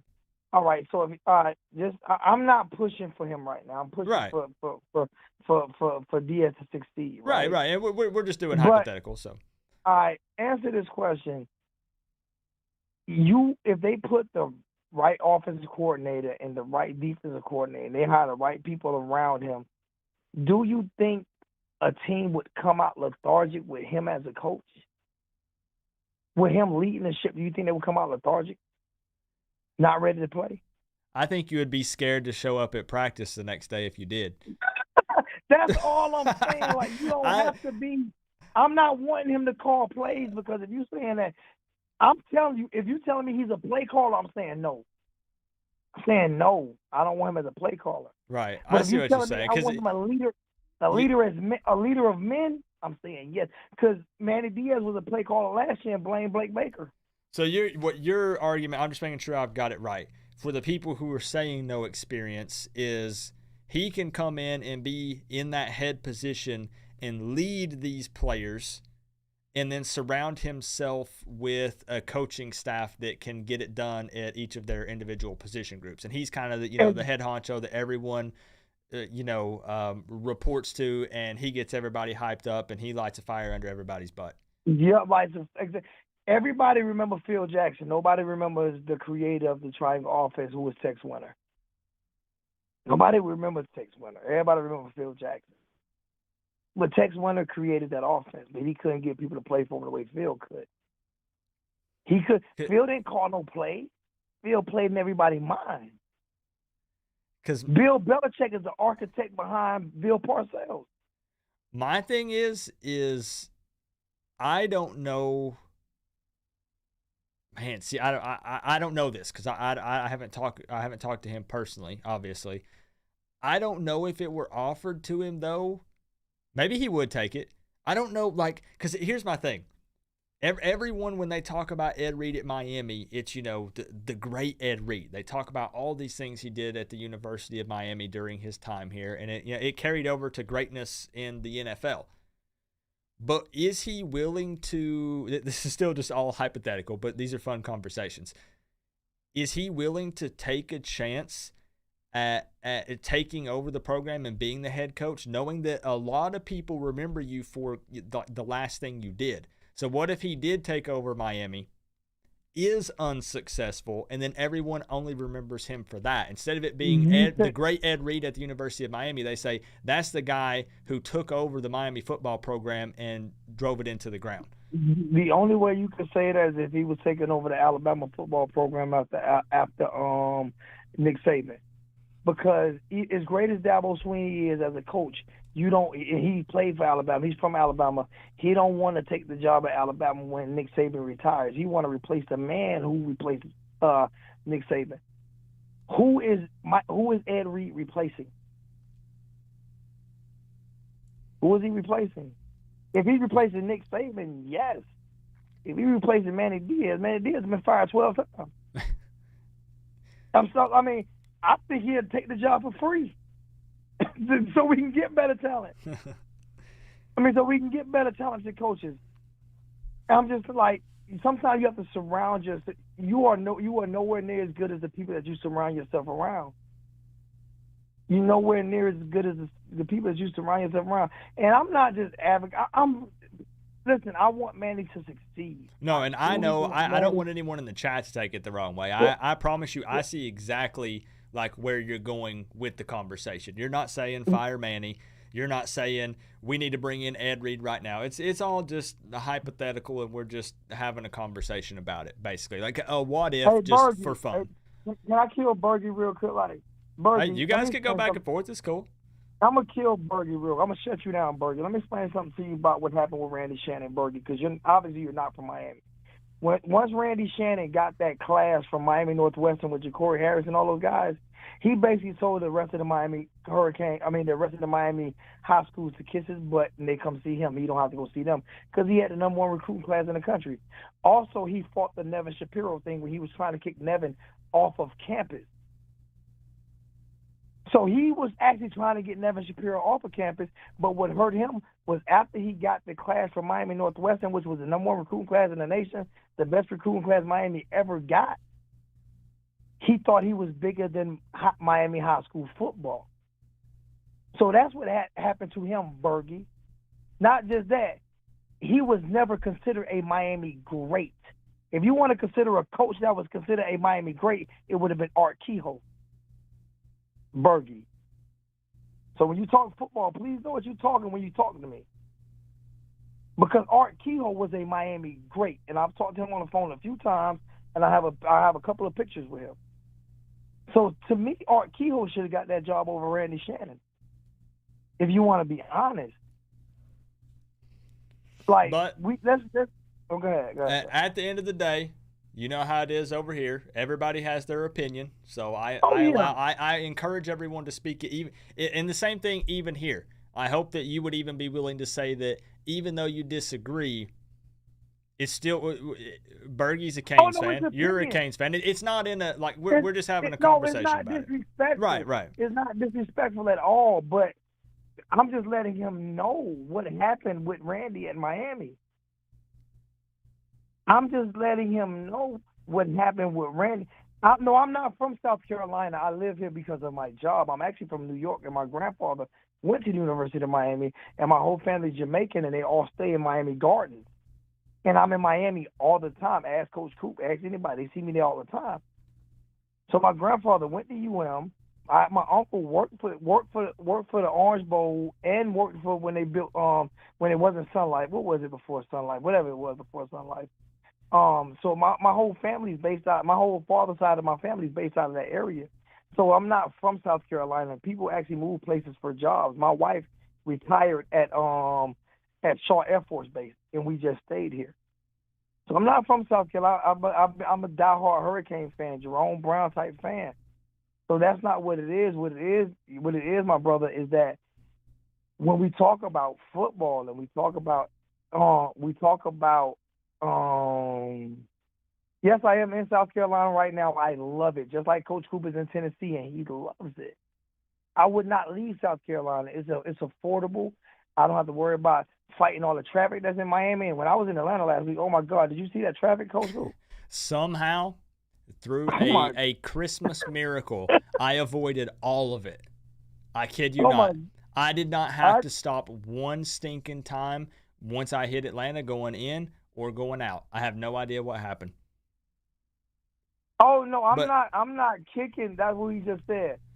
We just said that, Brian. No. I was going to say, one disclaimer. This is just hypothetical. We're just having this conversation for fun. It's not anybody advocating or pushing for anything. No, I'm not pushing Manny to the side. I actually said, when you go back and watch the video, you see I clearly said that I want Manny as a coach. But because I like discussing this. Bergie said I live in South Carolina now, and I'm still a season ticket holder, Bergie. And I enjoy the conversation because I like these hot topics. But let's transition back over, if you don't mind, to Miami App State, just so we can try to keep it on topic. Like I said, I enjoyed that conversation. Though we need to continue it. We need to maybe do, because I know you did a video on it, but maybe we could do a live stream over on your channel, and I can call in and stuff as well. We can discuss it a little bit if you want to, and discuss it a little bit deeper. It's a very hot topic. Whenever you read, I don't mind them, and the conversation actually is pretty, because it's split down the middle what we're talking about right now, and that's basically what you want. I don't want everybody agreeing with me, because I'm nowhere near the smartest person on earth. So I don't want everybody agreeing with me. Now, when you come say, well, you don't live in Miami, but I'm a season ticket holder. Coach, you know what I do? I give my tickets away. I don't sell them. So someone is sitting in my seat. So I support my Hurricanes at all times. So that's you don't have to live in Miami. I'm a New York Knicks fan. I don't live in New York anymore. I'm an MJG and 8 Ball, and I've never lived in Memphis. And that's my favorite rap group of all time, is MJG and 8 Ball. And I'm not from Memphis. Now I got to ask you something, and I want you to be 100% honest with me, not putting on a show for the stream or nothing. Mm-hmm. Do you think I look like Vanilla Ice? No, you do not look. Thank goodness. Like Thank Vanilla you. Ice. Thank you, No, my man. I'm better looking, right? That's what it is, right? I ain't saying all that. I ain't gonna say one of y'all better Dang, looking. I hit, man. I was ready to clip that and keep that. You know forever. what happens though? Dang you it. know what happens though?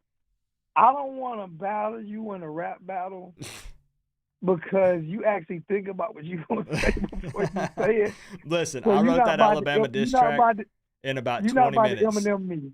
You're not about to Eminem me. You're not about to Eminem. You're not about to Eminem me, man. That's not happening.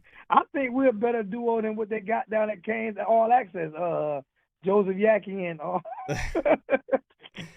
man, because them two dudes, they played in Cocoon. Can you imagine me and you sitting in those chairs interviewing whoever is the coach at the time with the microphone? It wouldn't last through one entire show. They would cut the camera and be like, breaking news, and they'd cut to something else. They would fire us. They wouldn't even let us. Hey, we would be sitting in the chairs. They'll let everybody else ask questions. They'll let everybody else ask, because people don't realize. Like, I tell Miami Hurricane fans all the time, like, the University of Miami transcends football. Like, the fans are not just in Miami; they're in Japan. Yeah, and they're all over the world, 100%. They're all over the world. Like, they sell out more outside of the city of Miami than they do in the city of Miami. Just being honest with you, it would be easier for me to be a Tennessee Vols fan. I'm 30 minutes from Neyland Stadium. I could go to every game and drive to it in half an hour. Easy. I'd fit right in with everybody, but you know what? I drive all the way down to South Florida from East Tennessee. Oh, listen, you might as well clear your ticket for that game. You might as well go ahead and clear it. I got your room. I got the tickets. Just clear it. We're going to go to the Virginia Tech game together, man. Just go ahead and clear it up. It might end up being a wilder game than I thought, depending on, how Virginia Tech does the rest of the year. It's going to be interesting. I think that's a Thursday night game, too. Oh, dang. Is it? Hold on. I got to double check that. I don't remember when Miami plays Virginia Tech, actually. Yeah, we play out. Hey, Bergie, don't ask me that question. 247 Canes, don't ask me that question. Talking about what happened if Miami loses this game. I am going to hang myself by my turnover chain. So it's out November 20th. That's actually the game before our final game of the season. So it does end up still landing on a Saturday. That's on November 20th. So we'll see. There's time to plan between now and then. But listen, man, I appreciate you calling in. I don't want to cut you off, but I'm gonna try to get a few more score predictions in here if we can before we hang it up tonight. You got mine, right? I got it. 49-14 Canes. I got it. 49-14. The extra 100. So somebody.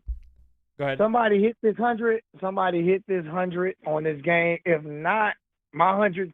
If it doesn't hit this game, Coach, my 100 for you carries over through the whole season until somebody gets the score right. I'm down with doing that too. So we'll do 200 all season until somebody hits it. Boom. 200 all. $200. Much love, little bro, man. you keep me hyped up. Like you keep me. I'm supposed to be keeping you hyped up. That's But doing your my rap job, videos, man. I'm the your hype guy. videos, When man, your rap it videos opens and up, everything. I need some phone numbers to give out as references. When Hey. the chief of staff became a thing, now it's going to be the hype man, the hype guy. But literally, my job is to be on the sideline and make sure that nobody's pouting, nobody's hanging their head. I'll pull helmets off. I'll chest bump. I'm serious. I need you to do a CWO rap video for me. I need you to do it. I'll get everybody hyped up. They ain't nobody pouting. The water girl is going to be hyped. She's going to be giving them that water with some energy. You know, and that's what this is all about. That's what we started this for, Coach. This is what we did this for, is to give the fan base. I'm gonna let you go, but I just never forget when Joe Rose said that he would never take phone calls from Miami Hurricane fans. I was in Miami when he said it. And I'm listening to WQAM. He said, I would never take phone calls from Miami fans because this is what he said, they are the most unintelligent, mean, nasty fan base that you could find. So I would never take calls from them. And I was working for ESPN the radio here in Columbia. And that same year is when I decided to go live. And then you did it the next year. And we just went with it from there. We already had people doing YouTube videos. But I said, you know what, man? I'm taking phone calls. And I put my phone by the speaker because that's what he said. Right. And you did the same thing that same year. Like when you went live the next year, you did it. Mm-hmm. So we said, we since you don't want to do it, Joe Rose, we gonna do it. Hey, and man, now look at what we are now. Much love to you. Nowhere but up but here. Nowhere but up from here. It must be getting late. Nowhere but up, man. We die Hurricanes, and no matter what, don't ever give up. I'm not giving up on Manny and nobody else, man. We hypothetically speaking, but this team will be successful this year, man. Hey, appreciate you, man, as always. Looking forward to tomorrow. I got to send it to you. I appreciate it. Bro. You have a good night, man. I'll talk to you tomorrow. All right, you too. All right, bye-bye. All right, I got to give a couple of thanks right quick, and then we're going to open the phone line right back up. We'll get a little bit of lightning round. And nobody, again, if we're going back and forth in the chat, guys, please, no matter what it's about, if we disagree and we're arguing back and forth, we're all family here, right? At the end of the day, if I get into a disagreement with anyone, as soon as the conversation is over, I'm going to reach out and shake your hand and hug you. I'm serious, because we're all just having fun, just having conversations about football, right? I want to give a thank you to Holly, who donated $5 and said, "What's up, you sexy king? Are you talking to me, Holly?" But I am married, by the way. I didn't know if you knew that. I am happily married, Holly. Thank you for the 5. Says, hope to see more Jay Williams tomorrow night. Let me get the camera backed up here. I want to see these young studs get some time. Yeah, man. I love seeing the young players get play time. 100%. Best YouTuber out there. Go Canes. Appreciate you, Holly. Frank the Legendary donated 5. Thank you, my friend. He says, no group of well-trained poodles will ever be a random group of pit bulls. It's kind of hard to argue with that. Thank you for the 5, man. And Holly with another 2 says, Coop, you're sexier than Vanilla Ice. I think you're right. Holly. Thank you for another 2. So let's get it back open, guys. Call in, give your score prediction for the game. If you get it correct, you win $200. 24/7 Canes. We could get you in here. Who else we got? Frank. Let's see. What else I'm loving the conversations, guys. I'm loving it. Somebody mentioned something about a diss track for App State. What are we talking about? Will there be a diss track for Appy State? Appy State isn't above getting dissed. I don't know. Let me ask you guys something. Should I retire the diss tracks? Like, we made it up on national TV. SEC Network. Can I really top that? Should I just retire them? Should I just retire it? What do you think? Yes or no? Be honest. Honest to goodness, I don't care if you say, yes, Coop, I hate all of them. It's okay. You're not going to hurt my feelings. I wouldn't be on YouTube if I was worried about you hurting my feelings.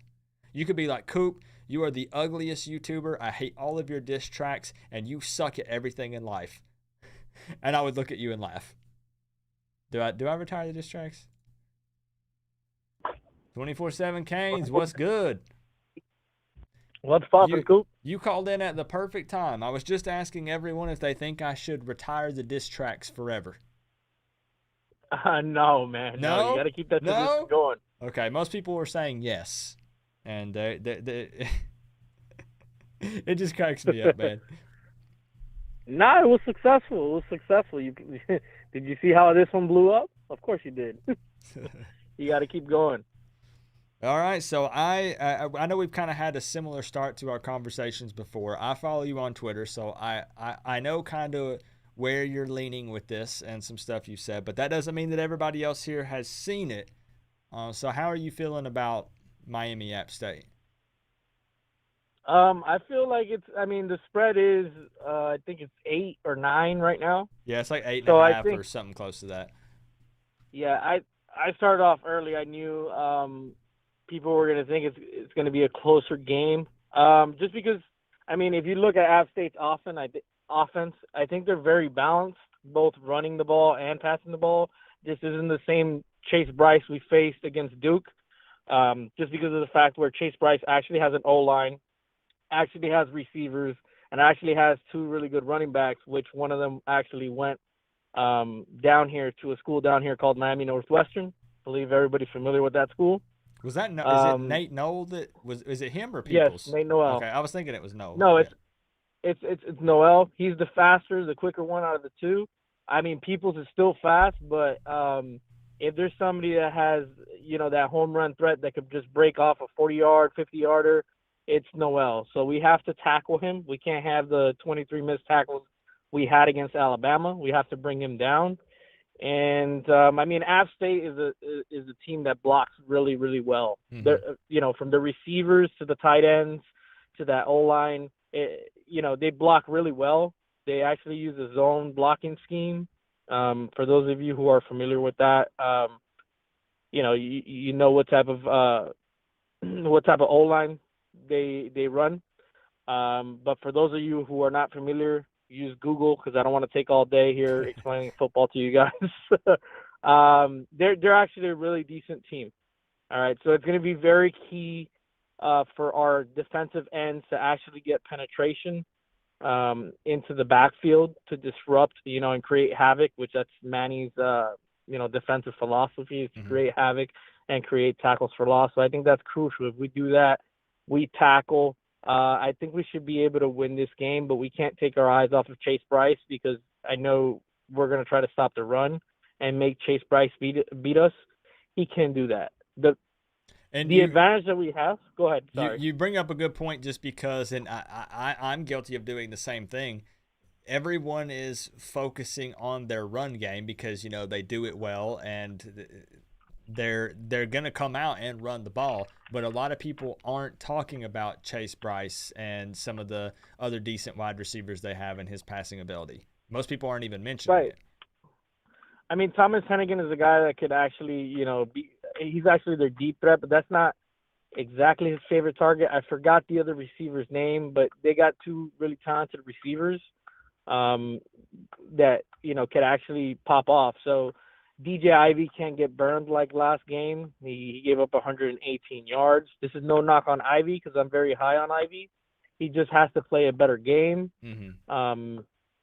So our secondary has to perform. Our corners have to perform. Everybody has to tackle because it can't get away from us. We can't start off slow either, because I just think that it's crucial for us not to let App State take control of the game and just play the possession game and take the ball out of the Air Kings' hands, because I honestly think that's what the game plan is.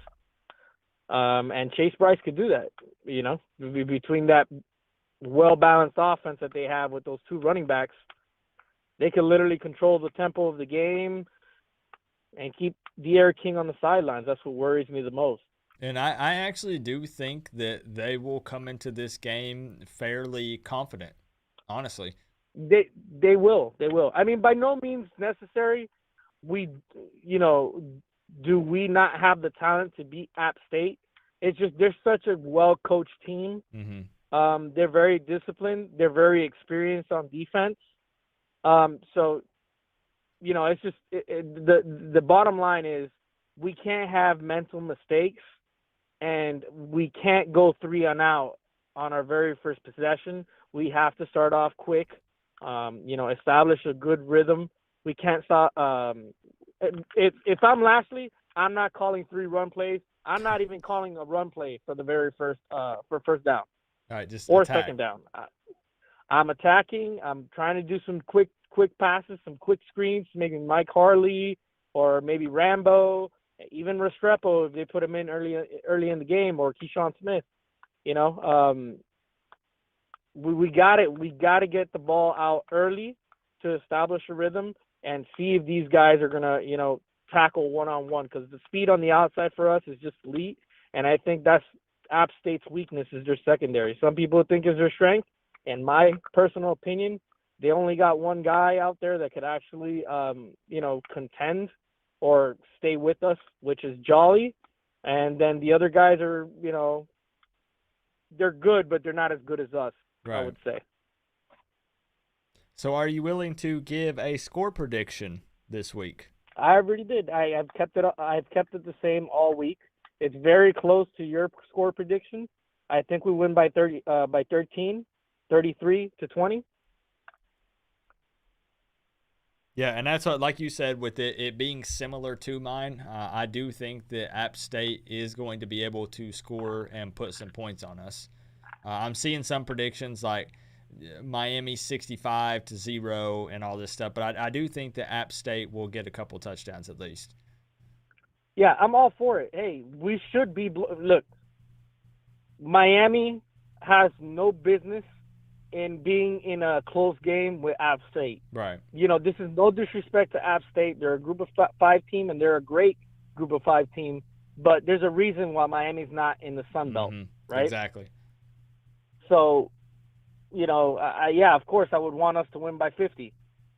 But at the same time, we have so much more talented players, so we should perform if we coach the right way, So I just want to see Manny use his timeouts. I've been saying this for years. Oh, man. Manny, use your freaking timeouts, whether it's to make an adjustment or to stop the clock. You use your timeouts and actually, out-coach somebody for once. That's what I got to say. I know you wanted to make this a lightning round, so that's what I got. Oh, you're good. You're Thank hovering you so around much 6 for or 7 taking my minutes, call. so that's not bad. Hey, 24/7 Canes, I appreciate it, man. 33-20, Miami Hurricanes victory predicted. I hope you're right, man, and I hope you're right. We got to come out and score on that first offensive possession for us, or I'll be pulling my hair out. Have a good night, So Coop. appreciate you, man. Have a good one. All right, 24/7 Canes has entered in to win the $200. Briley, do we have an actual App State fan in here? Do we have an actual App State fan in here? I'll honestly be excited if we do. I'll be excited if we have one in here. For real. I'll be pumped because I've never met one. I've never met one. So here's the deal, guys. How long have we been live? We've been live, and I know people are hitting the hay. We've been live for 2 hours. I usually end these streams around 2 hours. I would like to get a lightning round in, so that way more people can be entered to win the $200 if they get the score prediction right for the game. So you can give a little spiel still if you want to. If you want to say Miami's going to win 34-10 because the talent gap or something like that, and then that be it. So I'm trying to keep them under 1 minute. Seriously. So if you want to call in, 865-229-4131. This is the way we're ending the stream, guys. We've had some great conversations tonight. We've had some hypothetical questions. We've debated some hot topics for the fun of it. We vented about Alabama, and of course we've discussed the Miami App State game. I realize the hype is not quite the same this week. so there weren't as many people piling in here. But don't worry, tomorrow during the live hangout, it's game day, right? There are a lot of people who said, Coop, we're 0-1. I'm not even watching Miami tomorrow. Baloney. You will be watching Miami take on App State. Don't give me that load of BS. All right. So lightning round, I'm telling you, I've got a buzzer. I'll have to start buzzing people. 1 minute lightning round. Call in that number right there on the left side of your screen. If you get the score prediction right, you win $200. All right. So give me a call. LOL, out coaching someone. I know, Raji. I know. It's tough because we consistently get out coached, especially when we play big time opponents. It's just the truth. The truth hurts sometimes. It's facts. All right, here we go. Yo, who we got on the line? What's up, Coach? How you doing, man? I'm doing pretty good.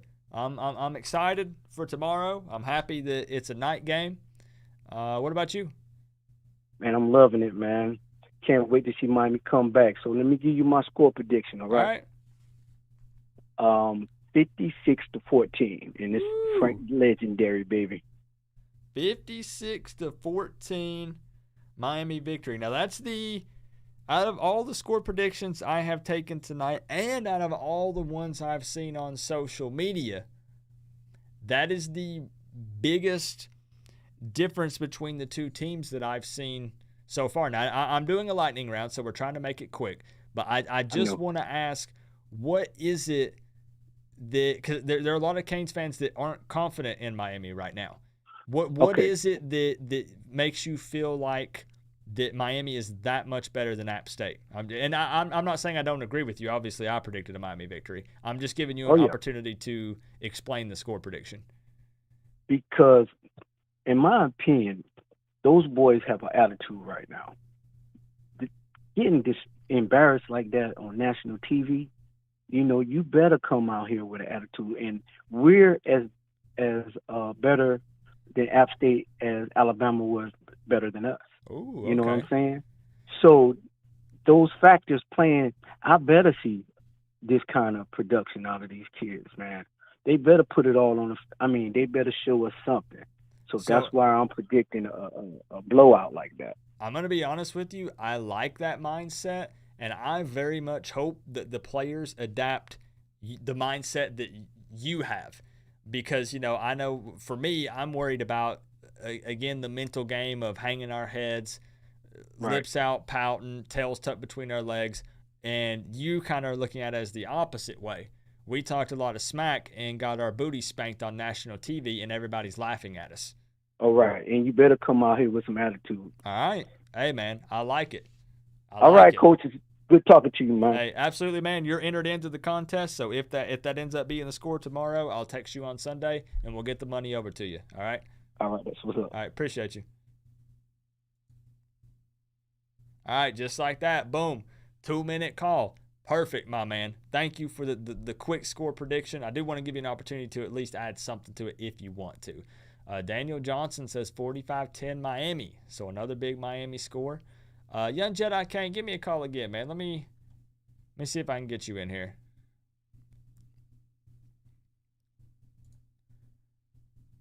Yo, who we got on the line? What's up, man? What's up? Who we got?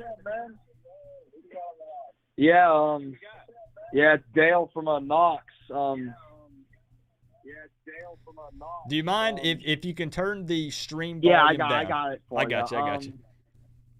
I already predicted my score prediction. I'm going 41-21. I think we're gonna come out early. I think we're gonna show that we're pissed.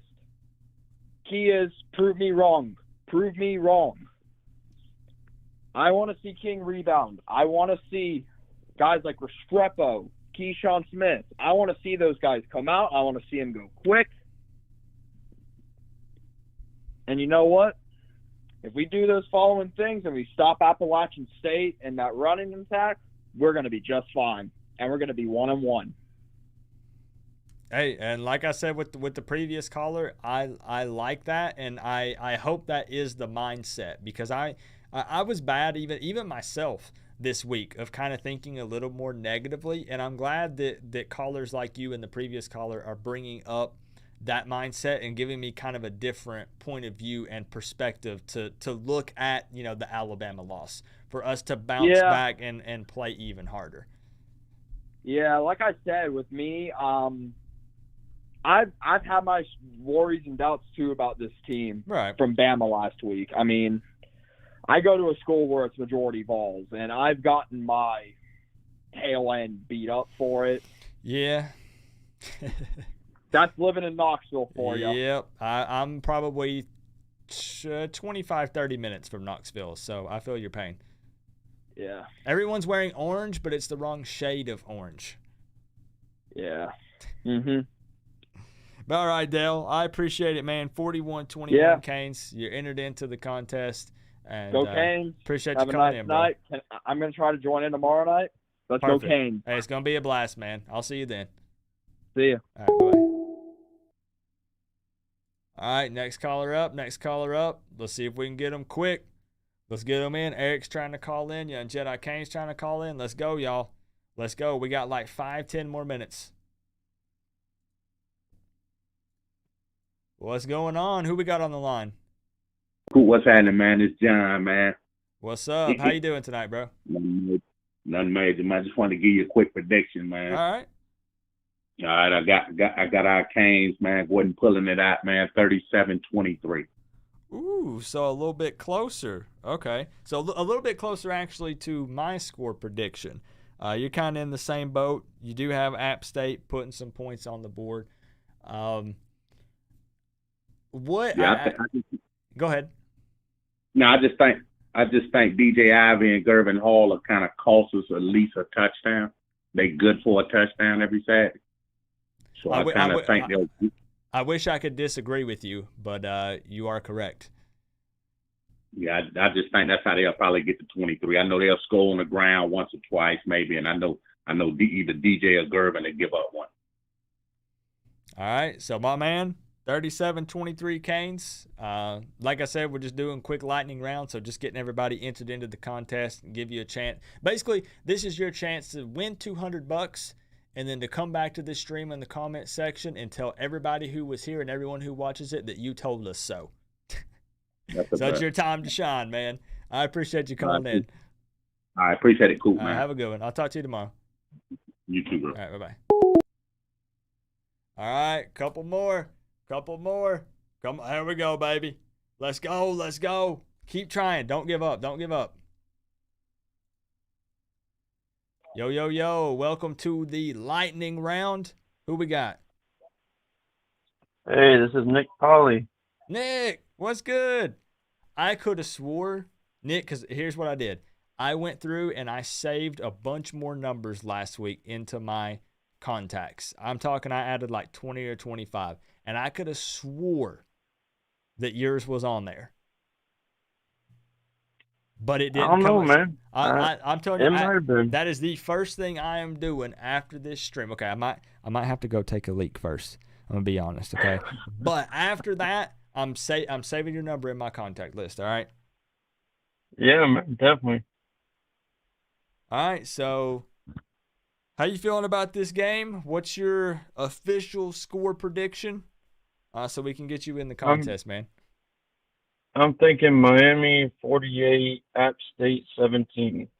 17, okay. So as expected, nobody has predicted an App State victory yet, other than I think like one guy in the chat, but he's not called in yet. But a pretty convincing victory, 48-17. I think that most Canes fans, because I think we averaged like, don't quote me on this, we averaged like 34 points per game last year. So I think that most Canes fans would be satisfied with putting up 48 points on App State. Would you? Yeah, I think 7 of those points are going to come off of a defensive turnover. Okay. Well, technically 6, but then the point after, right, give it 7. But I don't know, man. I just think that if we stopped the run on Alabama to 147 yards, I don't see App State really putting up a lot more than that. Yeah, and it's that thing. I realize people, again, keep bringing up them playing other teams so closely and all these various things they've done, and that they can effectively run the ball, and they do have a couple of threats at wide receiver. But I do think that people are really just going to see, again, especially in the second half of the ball game, they're going to see the difference in talent and athleticism between these two squads, in my opinion. Again, it's literally, I know people hate it that we keep making the reference, but it's App State is not Alabama. No, definitely not. And they played East Carolina, which, I mean, come on. Right. So, yeah, I like it, man. 48-17 Canes. Nick, you are entered into the contest. Thank you, man, for me to be able to actually talk to you, man-to-man over voice instead of it being like DMs or texting stuff back and forth. Thank you for real for all the support and stuff that you've shown me on this channel and tonight and stuff, man. Seriously, I really, really appreciate it. And we got to link up sometime for real. Yeah, definitely, man. There'll be a lot more support coming, too, because things are starting to look up. Hey, good deal, man. That's what I like to hear. I love hearing about people succeeding and doing well in life. So, all right, man. We'll go ahead and get another caller. All right. Appreciate you, bro. Hopefully I'll see you tomorrow. All right. Have a good one. All right. You too. All right. Bye-bye. Bye. All right. We got time for a few more, guys. We got time. Briley says, missed tackles in a very weak secondary. Miami about to get exposed.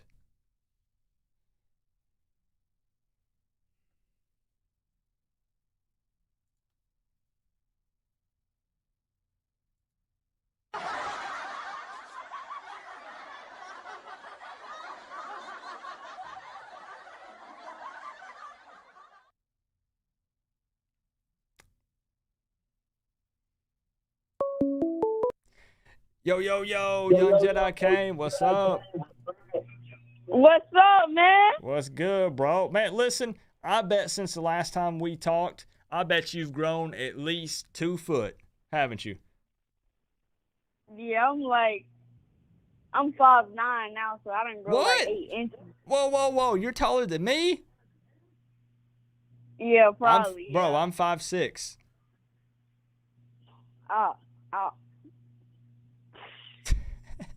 You got nothing to say. You're speechless, aren't you? Everybody thinks I'm like 6'2" or 6'3". I think it's because I'm like a smaller build, so people think I'm like tall and lanky. No, bro. Like listen, I am 5'6". Go look at like T2Y's channel or something and look at me standing next to him. I barely come up to his shoulders. Oh yes, yeah, I gotta see that. I gotta watch it again because I seen it, but I ain't pay attention. Yeah, man, I'm short. My wife is taller than me, man.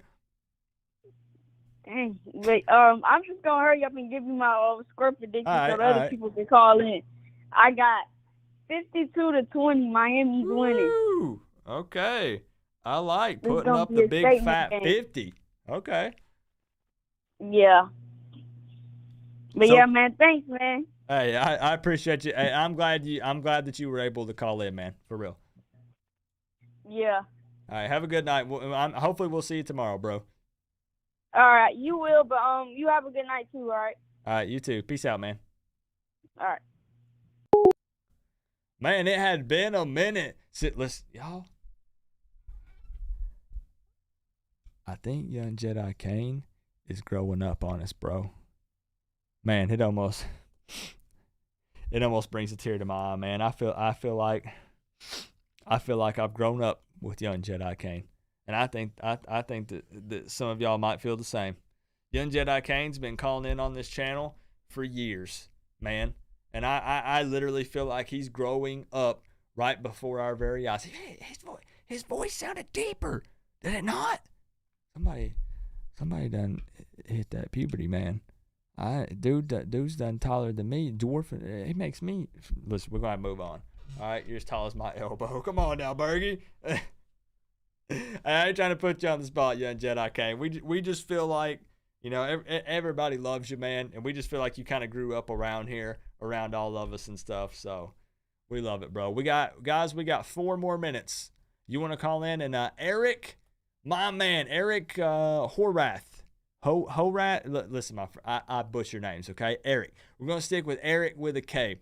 re-upping that Canes fan membership 12 months in a row, bro. Thank you so much for the love and the support. I appreciate that, man. We got 4 more minutes.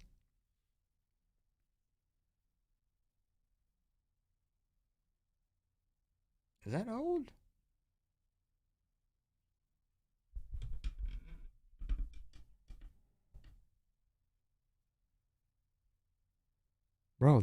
Bro, these are from an hour ago. What is happening? This is an hour ago.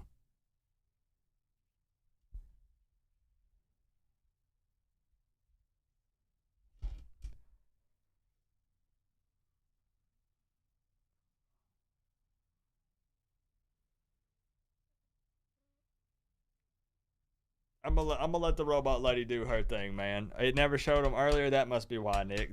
Y'all done froze the computer lady. Y'all done froze up the computer, lady. And little dude said, "Dang." He cracks me up, Rev Lee. Young Jedi Kane is a good dude. Caesar said, "Voice sounds yeah, man." All right, let's get Eric Birch in here, man.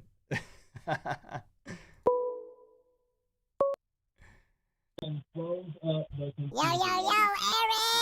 What's good?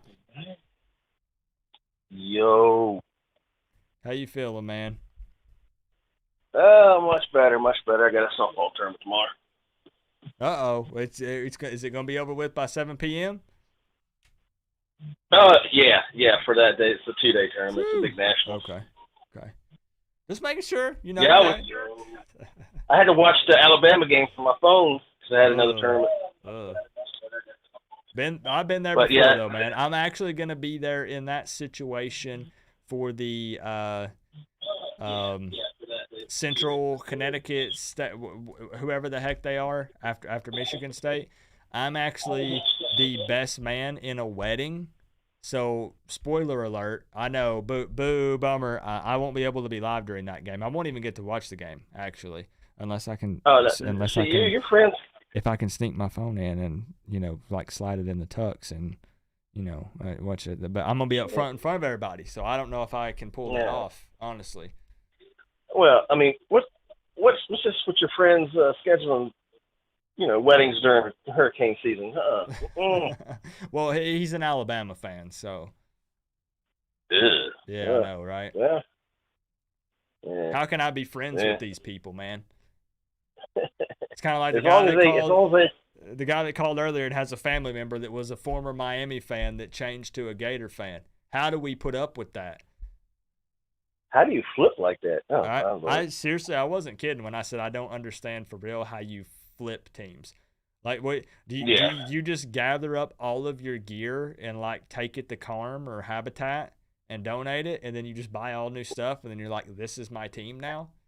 Like, what? Yeah, and they were true fans to begin with. That's I guess not. I just that feels weird to even talk about it. Right. So, all right, Eric, let's get you in this contest for this 200 buckaroos. How's your confidence level going into tomorrow? I am 1 point off on both scores with was it 247 Canes? Yep. He had 33-20 Canes. Oh no, it must have been the other guy that got, what was it, 37-23 or something like that. Yeah, that was. Yep, I've got him down here. 37-23 Canes. Yep. Mine was 38-24. 38-24.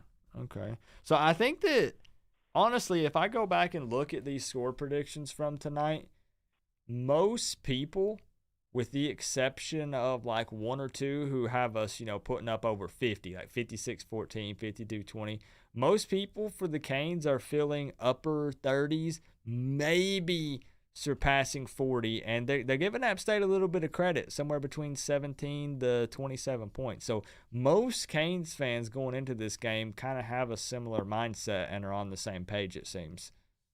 Well, not to be long, but they got a Power 5 running back that flipped from what school was it he flipped from?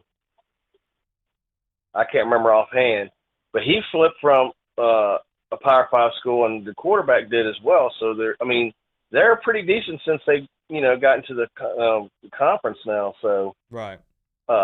They're going to be a lot better.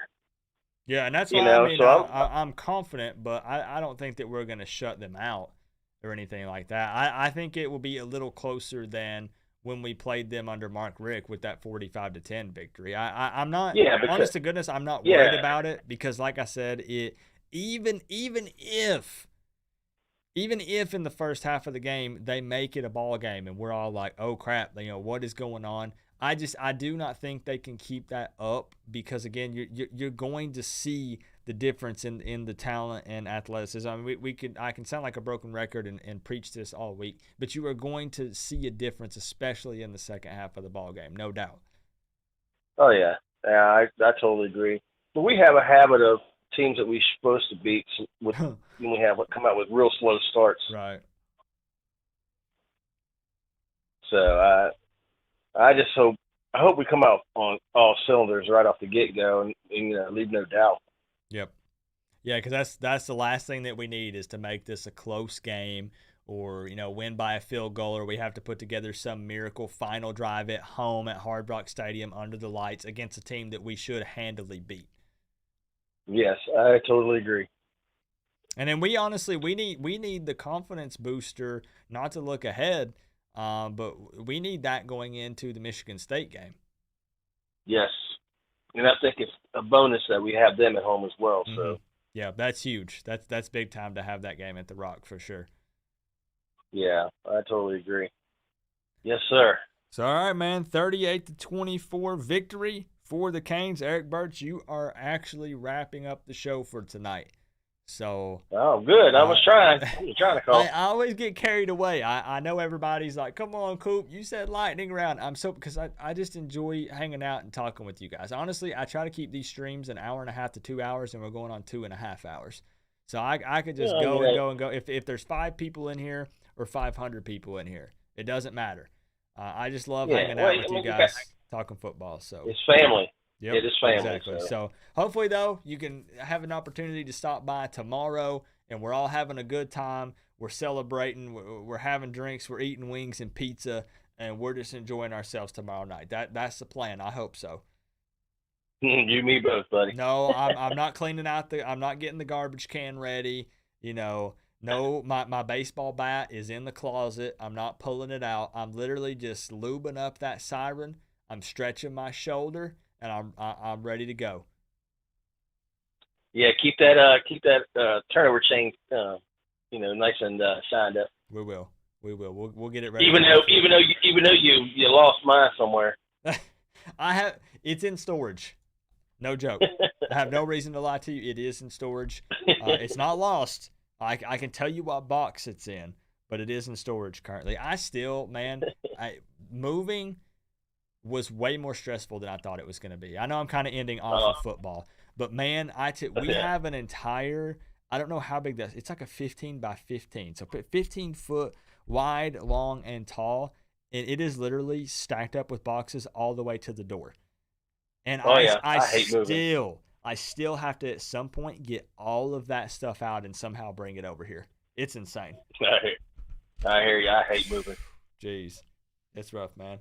But I appreciate you as always. Thanks for the support and the love, man. I always look for the Coop in the message. So I appreciate it. I'm man. the originator. Yep. All right, my brother. All right, we'll see you tomorrow night, man. All right, buddy. Go Canes. All right, have a good one. All right, y'all. That is going to be how we are going to wrap it up tonight. I know we didn't get as many phone calls in as we wanted. But I think that it was a good night. We had lots of, as I already said, some hypothetical conversations, some hot topics and debates. Some people got heated, but at the end of the day, man, listen, we all love college football. We're all family. We're over here on the Coach Coop YouTube channel to have fun, enjoy ourselves, and just be entertained and just have some fun, man. So I appreciate all the love tonight. Nick Pauly will not be outdone with the top dono, the $50 on the night. But we had love from Holly. Holly, thank you for the donos tonight. Frank the Legendary, Eric Birch, Cody, the LSU fan, Norman. We got who else? We got J-Dub. We got A. Burgos. We got 24/7 Canes and John Bird. And then we do have some new Canes fan members as well. Rocking that U by their name in the chat. Eric. We got Ray Cortez. Nick Polly. And we have one more, right? E-Dub Kane. Appreciate you guys. Thank you for all the love. As I said, I will be live tomorrow night. You don't want to miss it. If it's going to be your first time, I'm telling you, it's a good time. I have an actual siren that I wheel out, and every time the Miami Hurricanes score, we crank it, and it is loud. I don't know if you guys understand how loud it is. It doesn't sound nearly as loud on stream as it does in person. And I moved, so I have brand new neighbors, and they, oh, baby, they're going to love it, man. They are going to love it. So we'll be live during the Miami App State game, chilling, having a blast, reacting. I promise you, it's a good time. And I'll have links. If you don't have ESPNU, if people are asking, say, Coach Coop's got you, bro. You can show up and dislike my channel. You can show up and not be a subscriber. I don't care. I'll hit you with a link so you can watch the game absolutely for free. Give me a beat App State, beat Appy, whatever you want to call them, whatever your name is for them. Go Canes, baby. I'll see y'all tomorrow night, 7 p.m. Get some sleep, y'all.